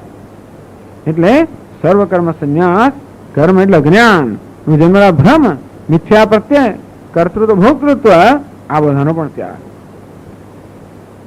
સર્વકર્મ સંન્યાસ સહિત જ્ઞાન નિષ્ઠા, એ પ્રકારની જે જ્ઞાન નિષ્ઠા છે એના વડે આત્યંતિક સંસારોપરમ, હંમેશ માટે, આત્યંતિક હંમેશ માટે સંસારનો ઉપરમ, સંસાર શાંત થઈ જાય, ઉપરત થઈ જાય, નિવૃત્ત થઈ જાય, હંમેશ આત્યંતિક હંમેશ માટે. બાકી એવું છે ને કે આપણે ગાઢ નિદ્રા હોય ત્યારે પણ સંસાર જતો રહ્યો હોય છે, તો વળી પાસે જાગીએ પાછો આવીને વળગી જાય, એવું નહીં. વળગી જ ના શકે મને. અત્યારે તો વળગે નહીં માટે આપણે બહુ દૂર રહેવું પડે, જેથી વળગી ના જાય, એવું નહીં. આપણે જેવા બનીએ કે વળી જ ના શકે સંસાર, પછી શું? તો આત્યંતિક સંસારો પરમ, હંમેશ માટે સંસારની નિવૃત્તિ.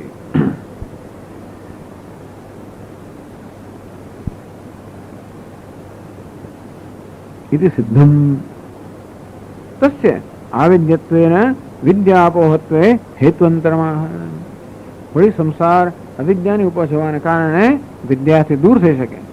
એટલે એટલા જ માટે આપણે જેને સંસાર કહીએ છીએ કે બંધન કહીએ છીએ, એ સંસાર કે બંધનના સ્વરૂપને સમજવું બહુ મહત્વનું બની રહ્યા છે. તો જ મોક્ષનું સ્વરૂપ સમજી શકાય.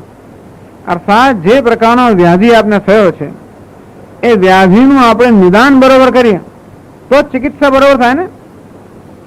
આપણને ડોક્ટર દવા ક્યારે આપી શકે? જ્યારે એમણે આ રોગનું નિદાન કર્યું ત્યારે જ, એમને ના આપી શકે. તો તેવી રીતે આ જે ભાવ રોગ છે, ભાવ રોગનું નિદાન કરવું પડે કે આ ભાવ રોગ જે છે એ જન્મ્યો શેમાં? તો વેદાંત શું કહે? એ તો અજ્ઞાનમાંથી જન્મ્યો. તો એ ચિકિત્સા કઈ હોય છે? અજ્ઞાન દૂર કરવી, એ ચિકિત્સા. અજ્ઞાન છે દૂર થાય, જ્ઞાનથી જ દૂર થાય. અંધકાર દૂર થાય અમારે તો પ્રકાશ છે, તેવી રીતે અજ્ઞાન માત્ર જ્ઞાનથી જ દૂર થાય.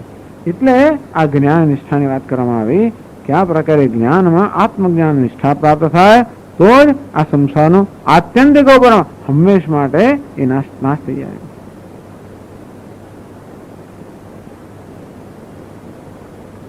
તો કહે છે આગળ, અવિદ્યાત્મકત્વાચ્ચ દેહાભિમાનસ્ય તન્નિવૃત્તૌ દેહ અનુપત્તેઃ સંસાર અનુપત્તિઃ.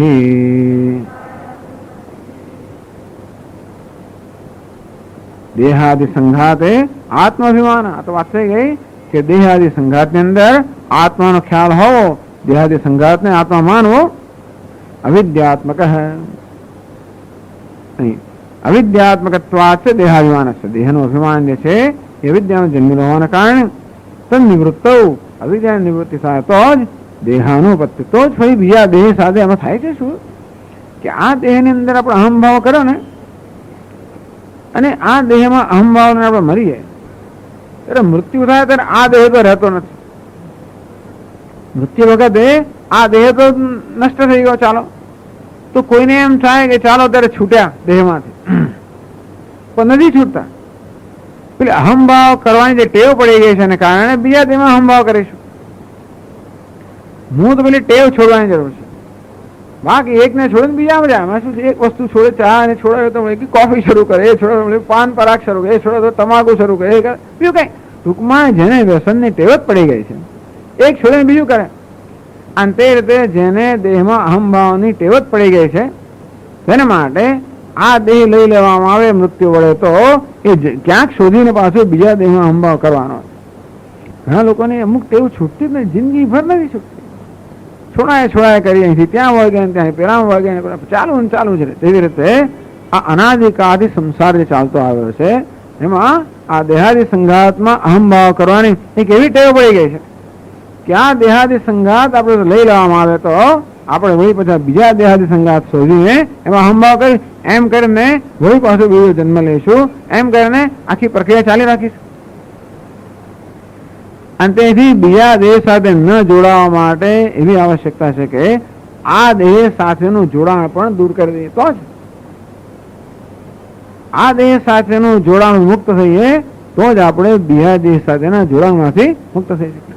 તો સ્વામીજી આ દેહ સાથેના જોડાણ મુક્ત થવું એટલે શું? શું દેહમાંથી બહાર નીકળી જવું? શું કરવું? તો કે નહીં, દેહમાં અહમ ભાવમાંથી મુક્ત. ખરેખર તો દેહ આત્મા કરતા જુદો છે એવું, આત્મા દેહ કરતા જુદો છે એવું હોવાને કારણે બીજું કંઈ કરવાનું નથી. પણ જુદો હોવા છતાં એક માની લેવામાં આવે છે. જ્યાં બે છે ત્યાં એકનો ભ્રમ છે. તેથી વિવેક એને કહેવાય. આત્મા અનાત્મ વિવેક. અનાત્માને અનાત્મ રૂપે જાણો, આત્માને આત્મ રૂપે જાણો. આ પ્રકારના વિવેક જ્ઞાનથી આ દેહનો સંબંધ છૂટ્યો. કેવો છૂટ્યો? આ દેહનો સંબંધ છે જ નહીં આત્માને. તો આપણે ઉભો કર્યો શેની સાથે? હેનરી તો કે જ્ઞાન. પુરુષ પ્રકૃતિ સ્થોહી ભૂમતે પ્રકૃતિ જાન ગુણાન. 13મા અધ્યાયમાં કહેવામાં આવ્યું કે પ્રકૃતિમાં અહમ ભાવને કારણે જ કારણ ગુણસંગોસ્ય સદસદ યોનિ જન્મસુ. એને કારણે જ સારી માઠી યોનિમાં જન્મ થાય છે. આ ગુણમાં અર્થાત ઉપાધિમાં અહમભાવ કરવાને કારણે. એટલે દેહ સાથે સંબંધમાંથી મુક્ત થવું એટલે અહમભાવ મુક્ત થવું. એ જ્ઞાનથી જ થાય. આત્માનાત્મા વિવેક જ્ઞાનથી થાય. તો ભાઈ તન નિવૃત્ત દેહાભિમાનસ્ય નિવૃત્ત એટલે દેહાભિમાનની નિવૃત્તિ થાય ત્યારે દેહ અનુપત્ય તો પછી બીજા દેહ સાથે સંબંધ ના થાય. સંસાર તો પછી પેલી આખી જંજા બતાવે ને એ જંજામાંથી મુક્ત થઈ જાય. સંસાર અનુપત્તિ. તેથી આ પ્રકારે કહ્યું કે કેવી રીતે આ જ્ઞાન નિષ્ઠા છે એ જ આપણને મોક્ષ માટેનું સાધન છે. કારણ કે આ બંધન છે એ જ્ઞાનમાંથી જન્મેલું છે. ઓમ પૂર્ણમદ પૂર્ણમિદમ પૂર્ણાત પૂર્ણમુદચ્યતે પૂર્ણસ્ય પૂર્ણમાદાય પૂર્ણમેવાવશિષ્યતે. ઓમ શાંતિ શાંતિ શાંતિ. શંકરં શંકરાચાર્યં કેશવં બાદરાયણં સૂત્રભાષ્યકૃતૌ વંદે ભગવन्तौ પુનઃ પુનઃ. ઈશ્વરો ગુરુરાત્મેતિ મૂર્તિભેદવિભાગિને વ્યોમવદ્વ્યાપ્તદેહાય દક્ષિણામૂર્તયે નમઃ. ઓમ શાંતિ શાંતિ શાંતિ. હરિ ઓમ. શ્રી ગુરુભ્યો નમઃ. હરિ ઓમ.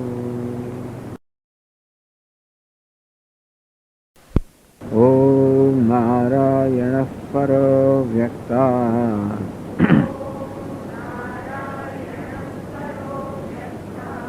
અંડમવ્યક્ત સંભવમ અંડસ્યાંતસ્ય મે લોકાઃ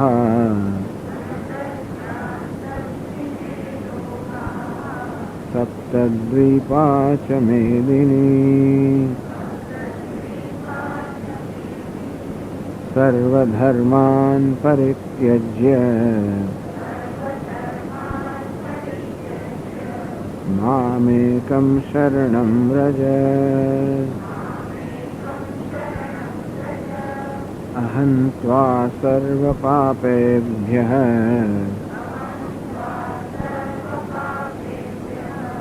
મોક્ષયિષ્યામિ મા શુચઃ.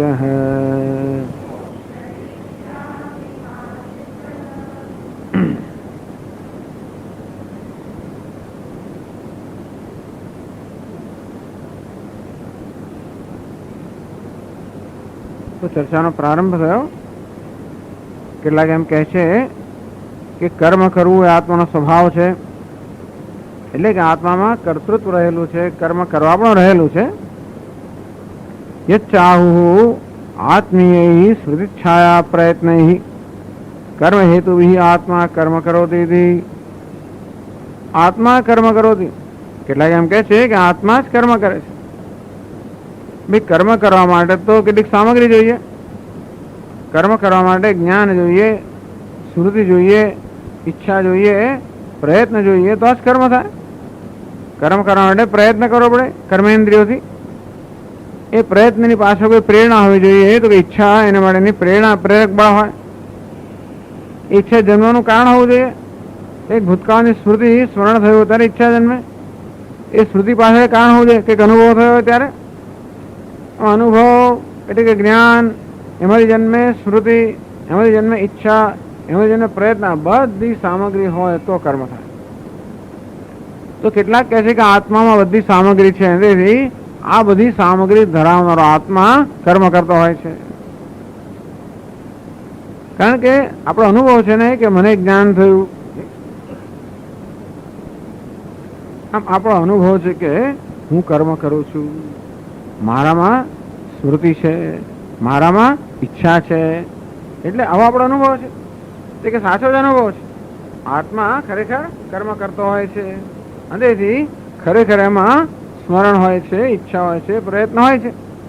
તો ઉત્તર આવે કે નહીં, ન તેષા મિથ્યા પ્રત્યય પૂર્વકત્વા.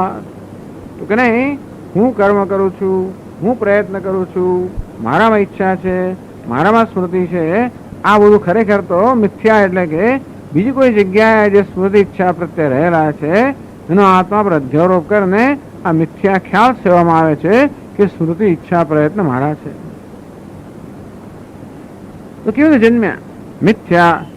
આ મિથ્યા પ્રત્યે એટલે ભ્રમ. તો કે પોતાનામાં સ્મૃતિ છે, ઈચ્છા છે, પ્રયત્ન છે, હું કર્મ કરે, ભ્રમ છે. આ ભ્રમ કેવી રીતે કહો છો? મિથ્યા પ્રત્યય નિમિત્ત ઇષ્ટ અનિષ્ટ અનુભૂત ક્રિયાફળ જનિત સંસ્કાર પૂર્વકા સ્મૃતિ ઈચ્છા પ્રયત્નાદય. તો સ્મૃતિ ઈચ્છા પ્રયત્ન ક્યારે જન્મે? ભૂતકાળમાં એ પ્રકારના સંસ્કાર હોય ત્યારે. તો આપણા મનમાં સંસ્કાર રહેલા હોય તો જ સ્મરણ જન્મે. ઈચ્છા ક્યારે જન્મે? એ પ્રકારના સંસ્કાર હોય કે કશું ગમતું હોય, ઈચ્છા થાય આપોઆપ જ. ઈચ્છા એટલે પ્રયત્ન થાય. આ પ્રકારની ટેવ આપણા રહેલી હોય, વાસના રહેલી હોય, સંસ્કાર રહેલા હોય તો જ આ સ્મૃતિ ઈચ્છા પ્રયત્ન વગેરે હોય. એ જન્મ્યું શેમાંથી? અનુભવમાંથી. અનુભવ જન્મ્યો પ્રયત્નમાંથી, એ જન્મ ઈચ્છામાંથી, એ જન્મ રાગદ્વેષમાંથી. પણ રાગદ્વેષ જેને મિથ્યા પ્રત્યયમાંથી. બાકી આત્મામાં રાગદ્વેષ હોય જ ના શકે. મારામાં રાગદ્વેષ છે કારણ કે ગમતી અણગમતી વસ્તુનો પણ મારા પર ધ્યારોપ કરીને મને ગમો અણગમો થાય છે. એટલે મિથ્યા પ્રત્યય નિમિત્ત ઇષ્ટ અનિષ્ટ. તો પોતાના વિશેના જ ભ્રમને કારણે, ખોટા ખ્યાલને કારણે આ ઈચ્છનીય છે, આ અનિચ્છનીય છે, એ પ્રકારનો બીજો ભ્રમ જન્મ્યો. આમ મારા વિશેનો પહેલો ખોટો ખ્યાલ કે હું જીવ છું, સંસારી છું, ઈચ્છુક છું, જરૂરિયાત વાળો છું, અલ્પ છું. અને ત્યાર પછી કોઈ વસ્તુ ઈચ્છનીય બને ને, પછી જે વસ્તુ મારી ઈચ્છા પૂરી કરનારી હોય, મને અનુકૂળતા કરનારી હોય, મને ઉપકારક હોય, ઉપકારની મને જરૂર છે, તો જે ઉપકારક હોય મારું ઈચ્છનીય બને, અને જે મારો અપકારક હોય તો અનિચ્છનીય બને. આમ વસ્તુ ઈચ્છનીય છે, અનિચ્છનીય છે. અત્યારે આ ક્લિપ ઈચ્છનીય બની ગઈ, ઉપકારક છે એટલા માટે. એ વસ્તુ ઉપકારક ના તો કઈ ઈચ્છનીય અને કશું નથી હોતું. અને ક્યારેક વસ્તુ વચમાં તો અનિચ્છનીય બની જાય. આમ હાથ હલાવવામાં પેલું માઇક્રોફોન આડું આવતું હોય, દંડો તો અનિચ્છનીય બની જાય. એટલે ઘણી વાર ઈચ્છનીય ને ઉપકારક ના અનુપકારક. તો મારી જરૂરિયાત હોય ત્યારે જ કોઈ વસ્તુ ઉપકાર કરી શકે મારા પર, કે મારા પર અપકાર કરી શકે. એટલે હું જરૂરિયાત વાળો છું. આ એક ભ્રમ, મિથ્યા પ્રત્યય. એમાંથી જન્મે આ ઈચ્છનીય છે, અનિચ્છનીય છે. એને કારણે પછી ઈચ્છા જન્મે. ઈચ્છનીય પ્રાપ્ત કરવાની ઈચ્છા, અનિચ્છનીય દૂર કરવાની ઈચ્છા. એમાંથી પ્રયત્ન જન્મે, એમાંથી અનુભવ જન્મે. એ અનુભવને પાછું હું ફરી કહું, આ ઈચ્છનીય અનુભવ બન્યો, આ અનિચ્છનીય અનુભવ બન્યો. અનુભવ બને ત્યારે ગમતો કે અણગમતો હોય, પાછા વહી એમાંથી સંસ્કાર જન્મે, ઈચ્છનીયપણાના, અનિચ્છનીયપણાના. આવા સંસ્કાર હોવાને કારણે દરેક વસ્તુ સિક્કો લગાવ્યા જ કરું છું. ઈચ્છનીય, અનિચ્છનીય, અનુકૂળ, પ્રતિકૂળ. એ સિક્કા લગાવ્યા પછી અનુકૂળ જોઈએ છે, પ્રતિકૂળ નથી જોયું. પેલા સિક્કા લગાવવાનો છું. સિક્કા કેમ લગાવ્યા? ભૂતકાળના સિક્કા લગાવવાના સંસ્કારને કારણે. આ સિક્કા લગાવવાની એક ટેવ પડી ગઈ છે. કેમ? ભૂતકાળમાંથી. તેથી આ મિથ્યા પ્રત્યય અર્થાત પોતાના વિશેના ખોટા ખ્યાલમાંથી જ કે હું જરૂરિયાત વાળો છું, એમાંથી જ ઈચ્છનીય અને ઇષ્ટ અનિષ્ટ એ પ્રકારના ખ્યાલ જન્મ્યા. એમાંથી રાગદ્વેષ જન્મ્યા, એમાંથી ઈચ્છા જન્મી, એમાંથી પ્રયત્ન જન્મ્યો, એમાંથી અનુભવ જન્મ્યો, એમાંથી રાગદ્વેષ. બસ ચાલે છે. આ તો તો એ તો આ જન્મમાં, પણ એ તો પેલા જન્મમાં પણ એમાં જ કેવું હતું?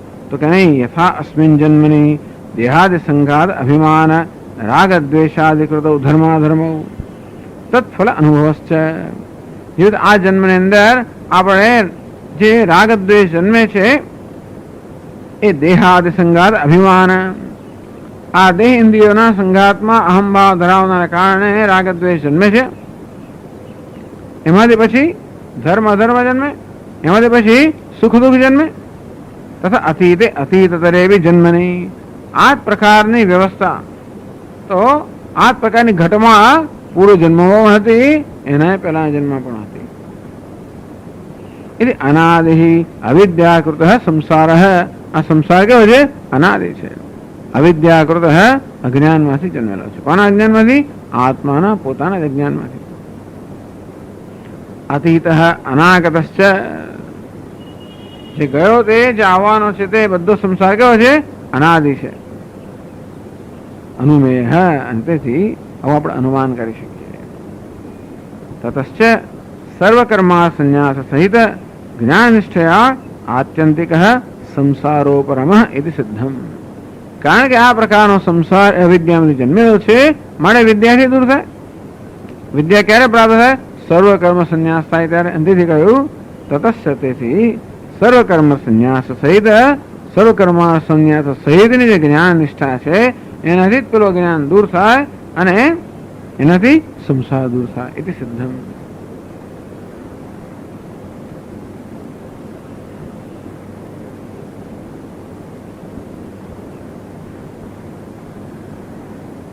અવિદ્યાત્મકત્વાચ્ચ દેહાભિમાનસ્ય તન્નિવૃત્તૌ દેહ અનુપત્તે સંસાર અનુપત્તિ. આ દેહાભિમાન અર્થાત દેહમાં અહંભાવ હોવો એ અવિદ્યાત્મકત્વાચ્ચ, એ અભિમાનનો આત્મા કેવો છે? અવિદ્યા. ટૂંકમાં દેહની અંદર અહંકાર અભિમાન હોવું એ અવિદ્યામાં જન્મેલું છે. અવિદ્યાનું સ્વરૂપ છે, અવિદ્યાનું સ્વરૂપ છે. અવિદ્યાત્મક એટલે શું? આ દેહમાં અહંભાવ હોવો એ અજ્ઞાનનું જ બીજું રૂપાંતર છે. તન નિવૃત્ત, અંતેથી જયારે અવિદ્યાની નિવૃત્તિ થાય ત્યારે આ દેહાદિમાં અહંભાવની નિવૃત્તિ થાય. અંતેથી આ દેહ સાથે કોઈ સંબંધ ન રહે. અત્યારે સંબંધ નથી, પણ અત્યારે આધ્યાસિક સંબંધ છે. અર્થાત આત્માને ખરેખર દેહ સાથે કોઈ સંબંધ અત્યારે પણ નથી, પણ અધ્યાસને કારણે જન્મેલો છે. એ અધ્યાસ દૂર થાય ત્યારે કોઈ સંબંધ રહે નહીં, મિથ્યા સંબંધ પણ ના રહે. સંસારોપમઃ સિદ્ધમ, તેથી સંસાર શાંત ઉપરમાં થઈ જાય, સંસાર નિવૃત્ત થઈ જાય. એથી સિદ્ધમ અનુપત્તિ, એટલે ફરી સંસાર એટલે કે બીજા દેહને ધારણ કરવાની કોઈ જરૂર ના રહે. એ અનુપત્તિ એટલે પછી તર્ક સંગત છે જ નહીં કે સંસાર ચાલુ રહે.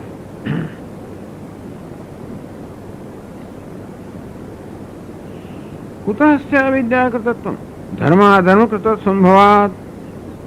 આ દેહ અવિદ્યાની ઉપજ છે કેમ કહો છો? દેહ તો ધર્માધર્મની ઉપજ છે. આ દેહ જે આપણે મળ્યો ને એ પૂર્વના કર્મને કારણે મળ્યો.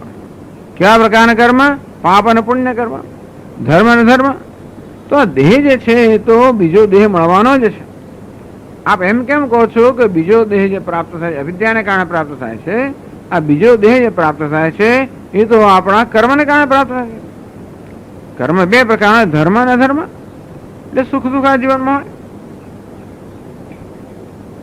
તો એનો ઉત્તર આવે છે દેહાદેહથી. 471 પાના પર ત્રીજા પેરેગ્રાફ.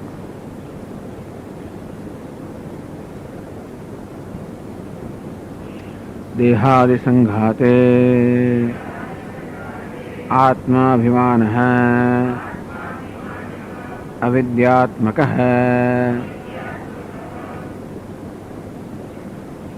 देहादि संघाते आत्माभिमान आ देह इंद्रिय मन बुद्धि ना संघात जैसे आपणी उपाधि है એને આત્મા માનવો, એમાં હું પણાનો અભિમાન હોઉં, હું દેહ છું, હું મન છું, આ પ્રકારનો ખ્યાલ હોવો એ અવિદ્યાત્મક અવિદ્યામાંથી જન્મેલો છે, અવિદ્યાની જ ઉપજ છે.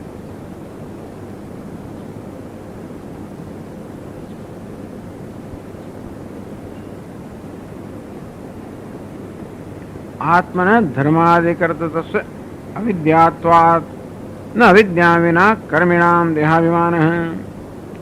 એક તો આપણો જે ખ્યાલ છે કે હું કર્મ કરું છું, હું પાપી છું, પુણ્યશાળી છું, આ ખ્યાલ જ અવિદ્યામાંથી જન્મ્યો છે. એ ખ્યાલ કેમ જન્મ્યો? દેહમાં અહંભાવના કારણે. અને તેથી અવિદ્યા ન હોય કે જ્ઞાન ન હોય તો દેહમાં અહંભાવ હોય ના શકે. તેથી ક્યાં સુધી આ ચાલુ રહેશે? આ વિદ્યા અવિદ્યમાનતા એથી સંઘાતે અહમવિમાનસ્ય. આ દેહમાં અહંભાવ ક્યાંથી ચાલુ રહેશે? જ્યાં સુધી અવિદ્યા છે ત્યાં સુધી ચાલુ રહેવાનો.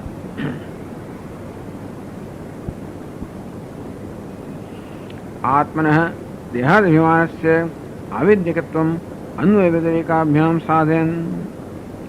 શંકરાચાર્ય મહારાજ સમજાવે છે કે કેવી રીતે આ દેહમાં જે અહંભાવ છે એ અજ્ઞાન જન્મેલું. કઈ રીતે? અન્વય અને વ્યતિરેક. અજ્ઞાન હોય તો દેહમાં અહંભાવ હોય છે, અજ્ઞાન નથી હોતું તો અહંભાવ નથી હોતો. જો કોઈ વસ્તુ આપણે પુરવાર કરવી હોય ને તો આ પદ્ધતિ અપનાવવી જોઈએ. આપણે પુરવાર કરવું છે કે દેહમાં અહંભાવ છે એ અવિદ્યાને કારણે છે, તો એ પણ બતાવવું જોઈએ કે અવિદ્યા ન હોય તો દેહમાં અહંભાવ નથી, અવિદ્યા હોય તો દેહમાં અહંભાવ છે, અવિદ્યા ન હોય તો નથી. તો જ એમ કહેવાય કે આ અહંભાવ અવિદ્યાને કારણે છે. આમ દિવસ કેમ છે?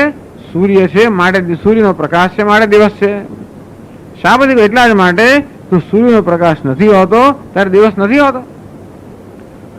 કોઈ એમ કહે કે ભાઈ આકાશ છે માટે દિવસ છે, આ વાદળો છે માટે દિવસ છે, એવું ના કહેવાય. કારણ કે જો વાદળો હોય ને દિવસ હોય અને વાદળ ન હોય દિવસ ના હોય તો કહેવાય કે વાદળને કારણે દિવસ છે.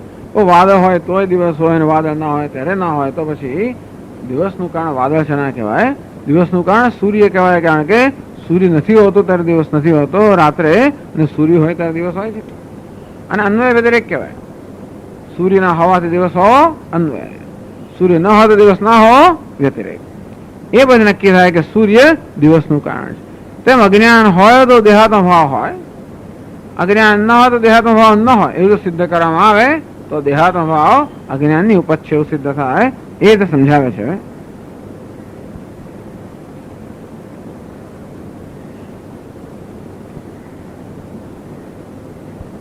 નહીં લોકે ગવાદિભ્યઃ અન્યોહમ મત્તશ્ચ અન્યે ગવાદયઃ ઇતિ જાનન્ન તાન અહમિતિ પ્રત્યયમ મન્યતે કશ્ચિત.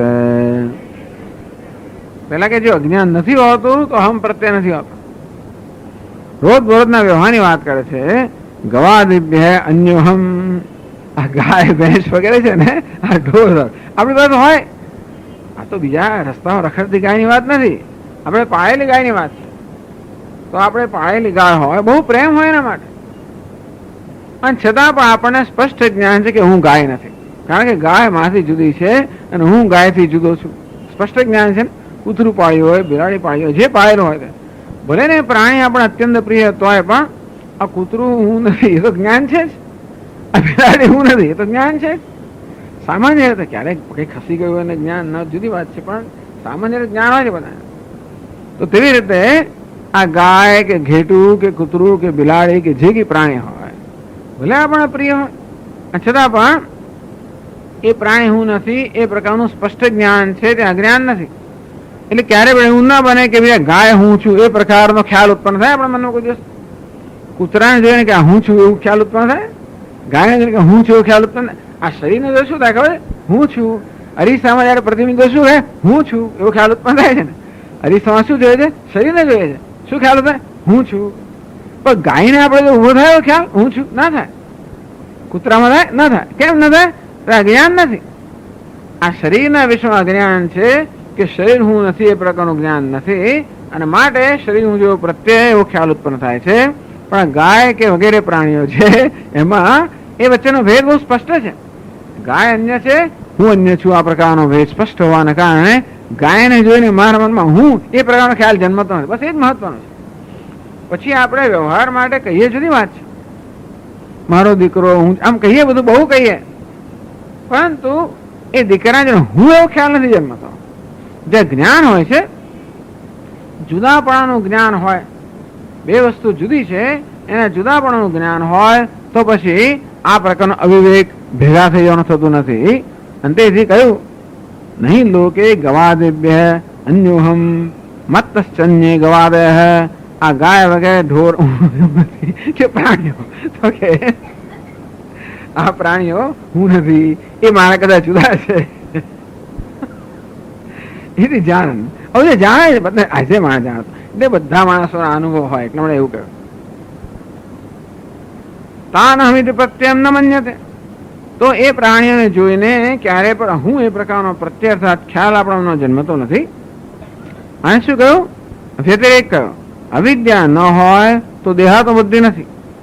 અવિદ્યા છે ને એટલે કે કોઈ અન્ય પ્રાણીને હું જુદા છે એ પ્રકારનું જ્ઞાન છે, અર્થાત એ પ્રકારના ભેદનું અજ્ઞાન નથી. અને માટે કે અહમ પ્રત્યે જન્મ નથી. ભેદનું અજ્ઞાન હોય તો અહમ પ્રત્યે જન્મે પણ ખરો. એટલે કહે છે અજાનમસ્તુ સ્થાણો પુરુષ વિજ્ઞાનવત અવિવેકતઃ દેહાદિ સંઘાતે કુર્યાત અહમિતિ પ્રત્યયમ ન વિવેકતઃ જાનન. અજાનન પર ન જાણતો, ભેદ ન જાણતો હોય તો સ્થાણો પુરુષ વિજ્ઞાનવત. જેમ કોઈ સંજોગોમાં પેલું ઝાડનું ઠૂંઠું હોય, એ ઝાડનું ઠૂંઠું એ ભૂત કરતા જુદું છે એવું જ્ઞાન ન હોય. આમ ઝાડના ઠૂંઠા અને ભૂત વચ્ચેનો ભેદ આપણે ન જાણતા હોઈએ તો ઝાડના ઠૂંઠાને ભૂત માની બેસીએ. આમ પેલો રજ્જુ દોરડું જે પેલું એ સાપ કરતા જુદો છે એવું જયારે જુદાનું જ્ઞાન ન હોય તો આપણે દોરડાને સાપ માની બેસીએ. પેલી છીપોલી ચાંદી કરતા જુદું છે એવું જુદાનું જ્ઞાન ન હોય તો છીપોલીને આપણે ચાંદી માની બેસીએ. આપણે આમ ચાલતા હોઈએ ને સામેથી કોઈ સ્કૂટર પર આવતું હોય અને એ આપણો મિત્ર નથી, એ વ્યક્તિ અને આપણા મિત્ર વચ્ચેની જુદાઈનું જ્ઞાન આપણને ના હોય તો ક્યારેક આપણે આ મિત્ર જેવો લાગે, આ તો મૌલિક આવે એમ કહેવાય આપણને એવું લાગે. નજીક આવે ખબર કે નહીં આ તો જુદો છે. એટલે આમ પેલું પેલી ટોપી વોપી એવી પહેરી હોય, અમુક જાતની એવી જાતની છટા હોય ને એટલે આપણે લાગે આ તો આપણો દીકરો છે.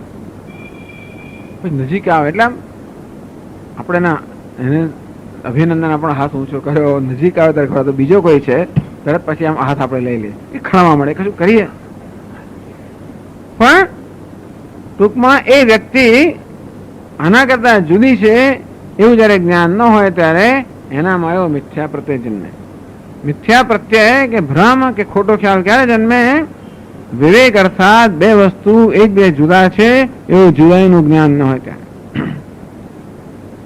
જુદાઈનું જ્ઞાન હોય જેમ કે પોતાની વચ્ચે અને કોઈ પશુની વચ્ચે ત્યારે અહમભાવ જન્મતો નથી, મિથ્યા પ્રત્યે જન્મતો નથી. અને જુદાનું જ્ઞાન ન હોય જેમ કે ઝાડનું ઠૂંઠું અને ચોર, એને જુદાનું જ્ઞાન ન હોય તો ઝાડનું ઠૂંઠું એને ચોર માની લેવામાં આવે એવું થાય. તદ્વત અવિવેકતઃ દેહાદિ સંઘાદે કુર્યાત અહમિતિ પ્રત્યયમ. તે રીતે આત્મા દેહ કરતા જુદો છે એ પ્રકારના બંનેને જુદાનું જ્ઞાન ન હોય ત્યારે આત્માને દેહને આત્મા માની લેવામાં આવે. એ જુદાનું જ્ઞાન ન હોય ત્યારે અવિવેકતઃ વિવેકના અભાવને કારણે, વિવેક એટલે જુદા કરવા, આત્મા અને અનાત્મા બંનેને જુદા ન કરી શકતા હોવાને કારણે દેહાદિ સંઘાતે, આ સંઘાત દેહ વગેરેથી બનેલા સંઘાતમાં કુર્યાત અહમિતિ પ્રત્યયમ. અવિવેકે મનુષ્ય આ દેહાદિ સંઘાતમાં હું એ પ્રકારનો ખ્યાલ ધરાવનાર હોય છે. મન્યતે કશ્ચિત ન વિવેક જાનન. પણ જેને આવો વિવેક છે, બંનેના જુદાનું જ્ઞાન છે કે આ દેહ હું નથી અને આત્મા જુદો છે, હું આત્મા જુદો, દેહ જુદો, તો આપણને એ પ્રકારનો ભ્રમ થતો નથી. ચાલો ને આપણે અરીસામાં પ્રતિબિંબ જોઈએ તો પણ આપણે બાળ વાટિકામાં ગયા હોઈએ અને આપણું પ્રતિબિંબ જોઈએ પેલા બહિર્ગોળ કાચમાં આમ જાડો પાડો છે તો કે આપણે એવું ના થાય કે હું આવું છું, કારણ કે એની અંદર એટલા પ્રતિબિંબને મારા વચ્ચેના ભેદનું જ્ઞાન છે. મને એ પ્રતિબિંબ હું નથી એ પ્રકારના ભેદનું જ્ઞાન હોવાને કારણે એને જોઈને હું જાડો છું એવો મારામાં ખ્યાલ જન્મતો નથી. તો અડધી ઊંઘમાં હોઈએ અને ટ્રેનમાં મુસાફરી કરતા હોઈએ, સવારના પરમાં વહેલી સવાર આપણે બાથરૂમમાં જઈએ અને ત્યાં કાચ તૂટેલો હોય અને ત્યાં કદાચ વાંકો ચૂક હોય અને એમાં આપણે મોં જોઈને કદાચ ક્ષણ થઈ જાય કે રાતે મને કંઈ થઈ ગયું, મને કંઈ પેરાલિસિસ એવું લાગે, આપણું મોં વાંકું દેખાય તો શક્ય છે. ટૂંકમાં બે વસ્તુ વચ્ચેના ભેદને કે જુદાઈને ન જાણતા હોઈએ તો બે એક છે એ પ્રકારનો ભ્રમ જન્મે, બેની જુદાઈને જાણતા હોઈએ તો બે એક છે એવો ભ્રમ ના જન્મે. અને તો આ દેહ ને આત્મા વચ્ચેની જુદાઈને જે જાણતો હોય એનામાં દેહની અંદર અહમ પ્રત્યે ના જન્મે, ન જાણતો એને જ જન્મે. એટલે કે દેહમાં અહમ ભાવ હોવો એ અજ્ઞાનનું પરિણામ છે. એને કારણે જ પછી હું ઈચ્છુક બનું, એને કારણે જ ઉપકારક અપકારક, ઈચ્છનીય અનિચ્છનીય, રાગ દ્વેષ, ઈચ્છા પ્રયત્ન, કર્મ કર્મફળ, રાગ દ્વેષ એમ પ્રકારનું કેમ ચાલે છે? બધું મિથ્યા પ્રત્યયમાંથી અજ્ઞાન જન્મેલું છે. આગળ કહેવામાં આવેલું એક વેદનું વાક્ય છે ને, એને વારંવાર આવી રીતે ટાંકવામાં આવે છે, એના સંદર્ભમાં કહે છે યસ્તો આત્મા વૈ પુત્ર નામાસી ઇતિ પુત્રે અહમ પ્રત્યયઃ સતુ જન્ય જનક સંબંધ નિમિત્તઃ ગૌણઃ યસ્તુ આત્મા વૈ પુત્ર નામાસી. આ હું જ મારા પુત્ર પર જન્મેલો છું. આત્મા આત્મા જ એને જ પુત્રનું નામ પ્રાપ્ત કર્યું. પુત્ર છે એ તું જ છે. હું એવી જાતનું કહેવામાં આવે ને, તું જ પુત્ર રૂપે જન્મે છે. વેદ શું કહે છે કે આ પિતા જ પુત્ર રૂપે જન્મતો હોય છે. એટલે કે પુત્ર પિતા નથી કે પિતા પુત્ર, પણ એમ કહેવાય કે પિતા જ બધા લક્ષણો પિતાના પુત્રમાં હોય દ્રષ્ટિએ કહેવામાં આવે કે ભાઈ અથવા પુત્ર પિતાને એટલો પ્રિય હોય છે માટે કહેવામાં આવે કે જાણે પિતા જ પુત્ર રૂપે ના જન્મ્યા હોય. પણ એમાં તો એક ગૌણ અર્થમાં કહેવામાં આવે છે. ગૌણ અર્થમાં આત્મા અત્યંત પ્રિય છે, પુત્ર પણ અત્યંત પ્રિય છે. એટલા માટે પુત્રને જાણે કે આત્મા કહેવામાં આવે છે, પરંતુ સાચે સાચો નથી કહેવામાં આવતો. યસ્તુ આત્મા વૈ પુત્ર નામ પુત્ર અહમ પ્રત્યય સતુ જન્ય જનક સંબંધ નિમિત્ત ગૌણ. એ તો પેલા પિતા પુત્રના સંબંધને કારણે એવું કહેવામાં આવે કે આ તો મારું જ રૂપ છે, એને ગૌણ પ્રત્યય કહેવાય. તો આ બધી ચર્ચા શું છે? મિથ્યા પ્રત્યય અને ગૌણ પ્રત્યય. મિથ્યા પ્રત્યય એટલે આપણને ખબર નથી અને આપણે માનીએ છીએ. ગૌણ પ્રત્યય એટલે આપણે જાણીએ છીએ અને છતાં કહીએ છીએ. એની ચર્ચા આગળ આવી ગઈ, ફરી પાછી કરશે.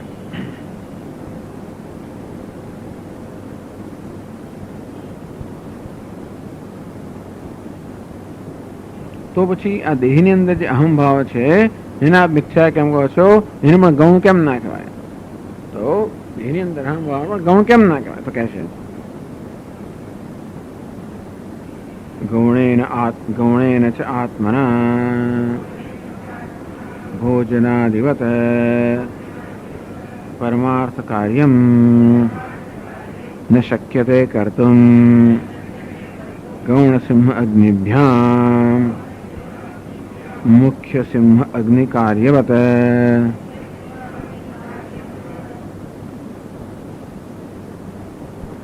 તો ગૌણમાં અને મુખ્યમાં એવો ફેર છે કે ગૌણમાં કહેવાતું હોય ગૌણ એને આત્માના ભોજા. ધારો કે આપણે દીકરાને હું આત્મા કહેતા હોઈએ, ધારો કે પિતા પુત્ર મને આત્મા કહેતો હોય, એટલો પ્રેમ છે, છતાં એ મુખ્ય પ્રત્યે ગૌણ એટલા માટે કે દીકરો જમે તો કે પિતાને ભૂખ સંતોષાતી નથી. ભલે ને આપણે આત્મા કહેતા હોઈએ તો ભૂખ લાગે તો મારે જ ખાવું પડે, પેલા ખાધું એ ચાલે નહીં. એ જ બતાવે છે કે મુખ્ય પ્રત્યય નથી, ગૌણ પ્રત્યય છે. એટલે કહે છે કે ભાઈ આ ગૌણ પ્રત્યયનો સ્વભાવ છે કે ગૌણ એને ગૌણ જ આત્મના ભોજનાનિવત પરમાતો ગૌણ વસ્તુ વડે જે થાય એ ખરેખર અર્થમાં આપણાથી થતી નથી, આપણને લાગુ પડતી નથી. તેવી રીતે કહ્યું ગૌણ સિંહગ્નિભ્યામ મુખ્ય સિંહગ્નિ કાર્યવત. આપણે કહ્યું ને પેલો દેવદત્ત સિંહ છે, આ બાળક અગ્નિ છે. તો દેવદત્ત ની અંદર કેટલા સિંહના ગુણ દેખાય મળે, આપણે એને ગૌણ અર્થમાં સિંહ કહીએ. તો એટલે સિંહ જે કરતો હોય કે દેવદત્ત કરતો નથી. અથવા સિંહે કોઈને ફાડી ખાધો એટલે દેવદત્તને ફાંસી ના અપાય, કેમ? કારણ કે ગૌણ અર્થમાં કહેવાય છે. અગ્નિ કોઈને બાળી આંખીઓ મળે બાળકના સજા ના થાય, કારણ કે ખરેખર તો એ બાળના અગ્નિ છે. એ ગૌણ જે કરતો હોય એ મુખ્ય વડે થતું નથી, માટે એને ગૌણ પ્રત્યય કહેવાય. જયારે આ દેહ જે કરે છે તો એને આત્મા જ કરતો એવું લાગે છે. એવું છે ને, પેલો જયારે અગ્નિ કઈ કરતો હોય ત્યારે ભલે બાળકને અગ્નિ કહેતા હોય તો પણ એ બાળકે કર્યો ક્યારેય ખ્યાલ જન્મતો નથી. કે ભલે દેવદત્તને સિંહ કહેતા હોય તો એ સિંહે કશું કર્યું પણ આને કર્યો એવો ખ્યાલ જન્મતો નથી. પરંતુ આ દેહ જયારે કઈ કરે ત્યારે હું કરજો ખ્યાલ જન્મે છે ને, અને તે પ્રત્યે ગૌણ નથી. કેવો છે? એ તો મિથ્યા છે.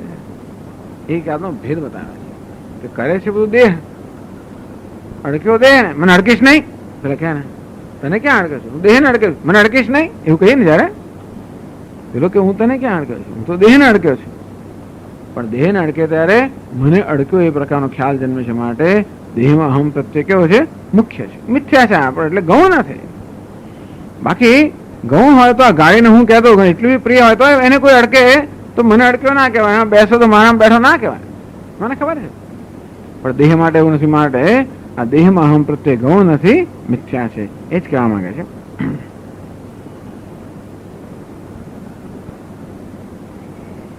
તથા દેહાદિના ગૌણાત્મના મુખ્યાત્મના વાસ્તવમ કાર્યમ કર્તૃત્વાદિ કર્તુમ શક્યમ. જેવી રીતે અંતેથી આ દેહ કર્મ કરે તો જો ગૌણ પ્રત્યે તો આત્મા કર્મ ન કરતો હોત, પણ એવું છે માટે એ પ્રત્યે ગૌણ નથી. સ્વર કામાદિ વાક્ય પ્રામાણ્ય આત્મના દેહાદિતિરેક જ્ઞાનાત તસ્ય કેવલસ્ય અકર્તૃત્વાત તત્કર્તવ્યમ કર્મ ગૌણ એવ દેહાત્મ સંપાદ્યતે. આ બીજી વસ્તુ પૂછે છે. હવે એવું કહે છે ને, જો શાસ્ત્રમાં એમ કહે છે સ્વર્ગ કામો યજેત, જેને સ્વર્ગની ઈચ્છા હોય એને અગ્નિહોત્રાદિ કર્મ કરવું જોઈએ. આગળ આ ચર્ચા આવી ગઈ છે. કોણ અગ્નિહોત્રાદિ કર્મ કરે? જેને જ્ઞાન છે કે હું દેહ નથી, દેહ કરતા જુદો છું, કરતા ભોગતા છું. તો શાસ્ત્ર જ કહે છે ને કે તમે આ અગ્નિહોત્રાદિ કર્મ કરો, અને તેથી શાસ્ત્ર કહે છે કે તમે દેહ નથી, અને શાસ્ત્ર કહે છે કે તમે કર્મ કરો, આત્માને કર્મ કરવાનું કહે છે. બરોબર? તમે અગ્નિહોત્રાદિ કર્મ કરો, સત્યમ બોલો, સત્ય બોલો, ધર્મ આચરણ કરો, એમ જયારે શાસ્ત્રનો આદેશ આવતો હોય ત્યારે આત્માના બધું કહેવામાં આવે છે. આત્મા તમારો તો અક્રિય છે, અને તેથી આ દેહ જયારે કરે ત્યારે આત્મા વડે થયું માનવામાં આવે છે. એટલા માટે શ્રુતિ કહે છે, ટૂંકમાં શાસ્ત્ર એમ જ કહે છે કે દેહ વડે જે થાય છે એ આત્મા વડે થયેલું જ ગણવામાં આવે છે. નહીતર એવું ના કહ્યું હોય, એવી જાતનો અર્થ કરે છે.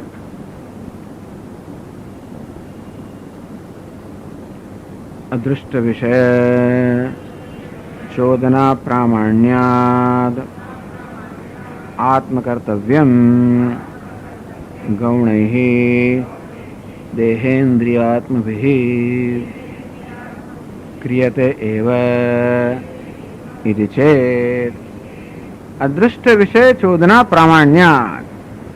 અદૃષ્ટ સ્વર્ગ વગેરે, તો સ્વર્ગ વગેરે જે આપણે પરલોકમાં જેનો અનુભવ કરવાનો છે એ પ્રકારના આપણને આદેશ આપવામાં આવે છે કે તમે સ્વર્ગની ઈચ્છા ધરાવતા હોય તો આ કર્મ કરો, અને છતાં આત્મા તો કર્મ ના કરતો હોય તો એનો અર્થ એ થયો આત્મકર્તવ્યમ ગૌણૈઃ દેહેન્દ્રિયાત્મભિઃ ક્રિયતે એવ. અને ખરેખર આત્માએ અગ્નિહોત્ર કર્મ કરવાનું છે. આત્મા કરી શકતો નથી, એટલે કોણ કરે? એને બદલે કોણ કરે છે? દેહાદિ કરે છે. એટલે આત્માને બદલે દેહ વગેરે કરે છે. માટે આ દેહ ગૌણ અર્થમાં આત્મા છે, એવી જાતનો અર્થ કર્યો. તો ઉત્તર આપે છે, ન અવિદ્યાકૃત આત્મત્વાત તેષાં.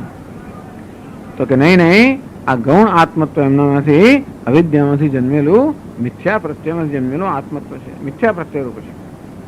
કહે છે આગળ, ન ચ ગૌણાઃ આત્મનઃ દેહેન્દ્રિયાદયઃ. આ દેહ ઇન્દ્રિય વગેરે ગૌણ આત્મા નથી. એ બે વચ્ચેનો ભેદનું જ્ઞાન નથી, એને આપણે માની લઈએ છીએ આત્મા. કિમ તર્હિ મિથ્યા પ્રત્યયેન એવ અસંગસ્ય આત્મનઃ સંગત્યાત્મત્વમ આપાદ્યતે તદ્ભાવે ભાવાદ તદભાવે ચ અભાવાદ. તો આ દેહ ઇન્દ્રિય વગેરેના આત્મા કહેવામાં આવે છે એ કે ગૌણ અર્થમાં કહેવામાં નથી આવતા. ત્યારે કેવી રીતે કહેવામાં આવે છે? મિથ્યા પ્રત્યય છે, ગૌણ પ્રત્યય નથી. એ ભ્રમ છે, એ જાણી નથી થતો પણ ભ્રમ છે. આપણે વાત કરીએ ને, આપણે દેવદત્તને દેવદત્ત જાણે કે સિંહ છે, માની જાણી છે આપણે, પણ આત્માને જયારે દેહના આત્મા કહે ત્યારે જાણે કે નહીં એને ખરેખરો આત્મા માનતા જ હોઈએ છે, કારણ કે આપણને એના જુદાનું જ્ઞાન નથી. માટે મિથ્યા પ્રત્યય ભ્રમ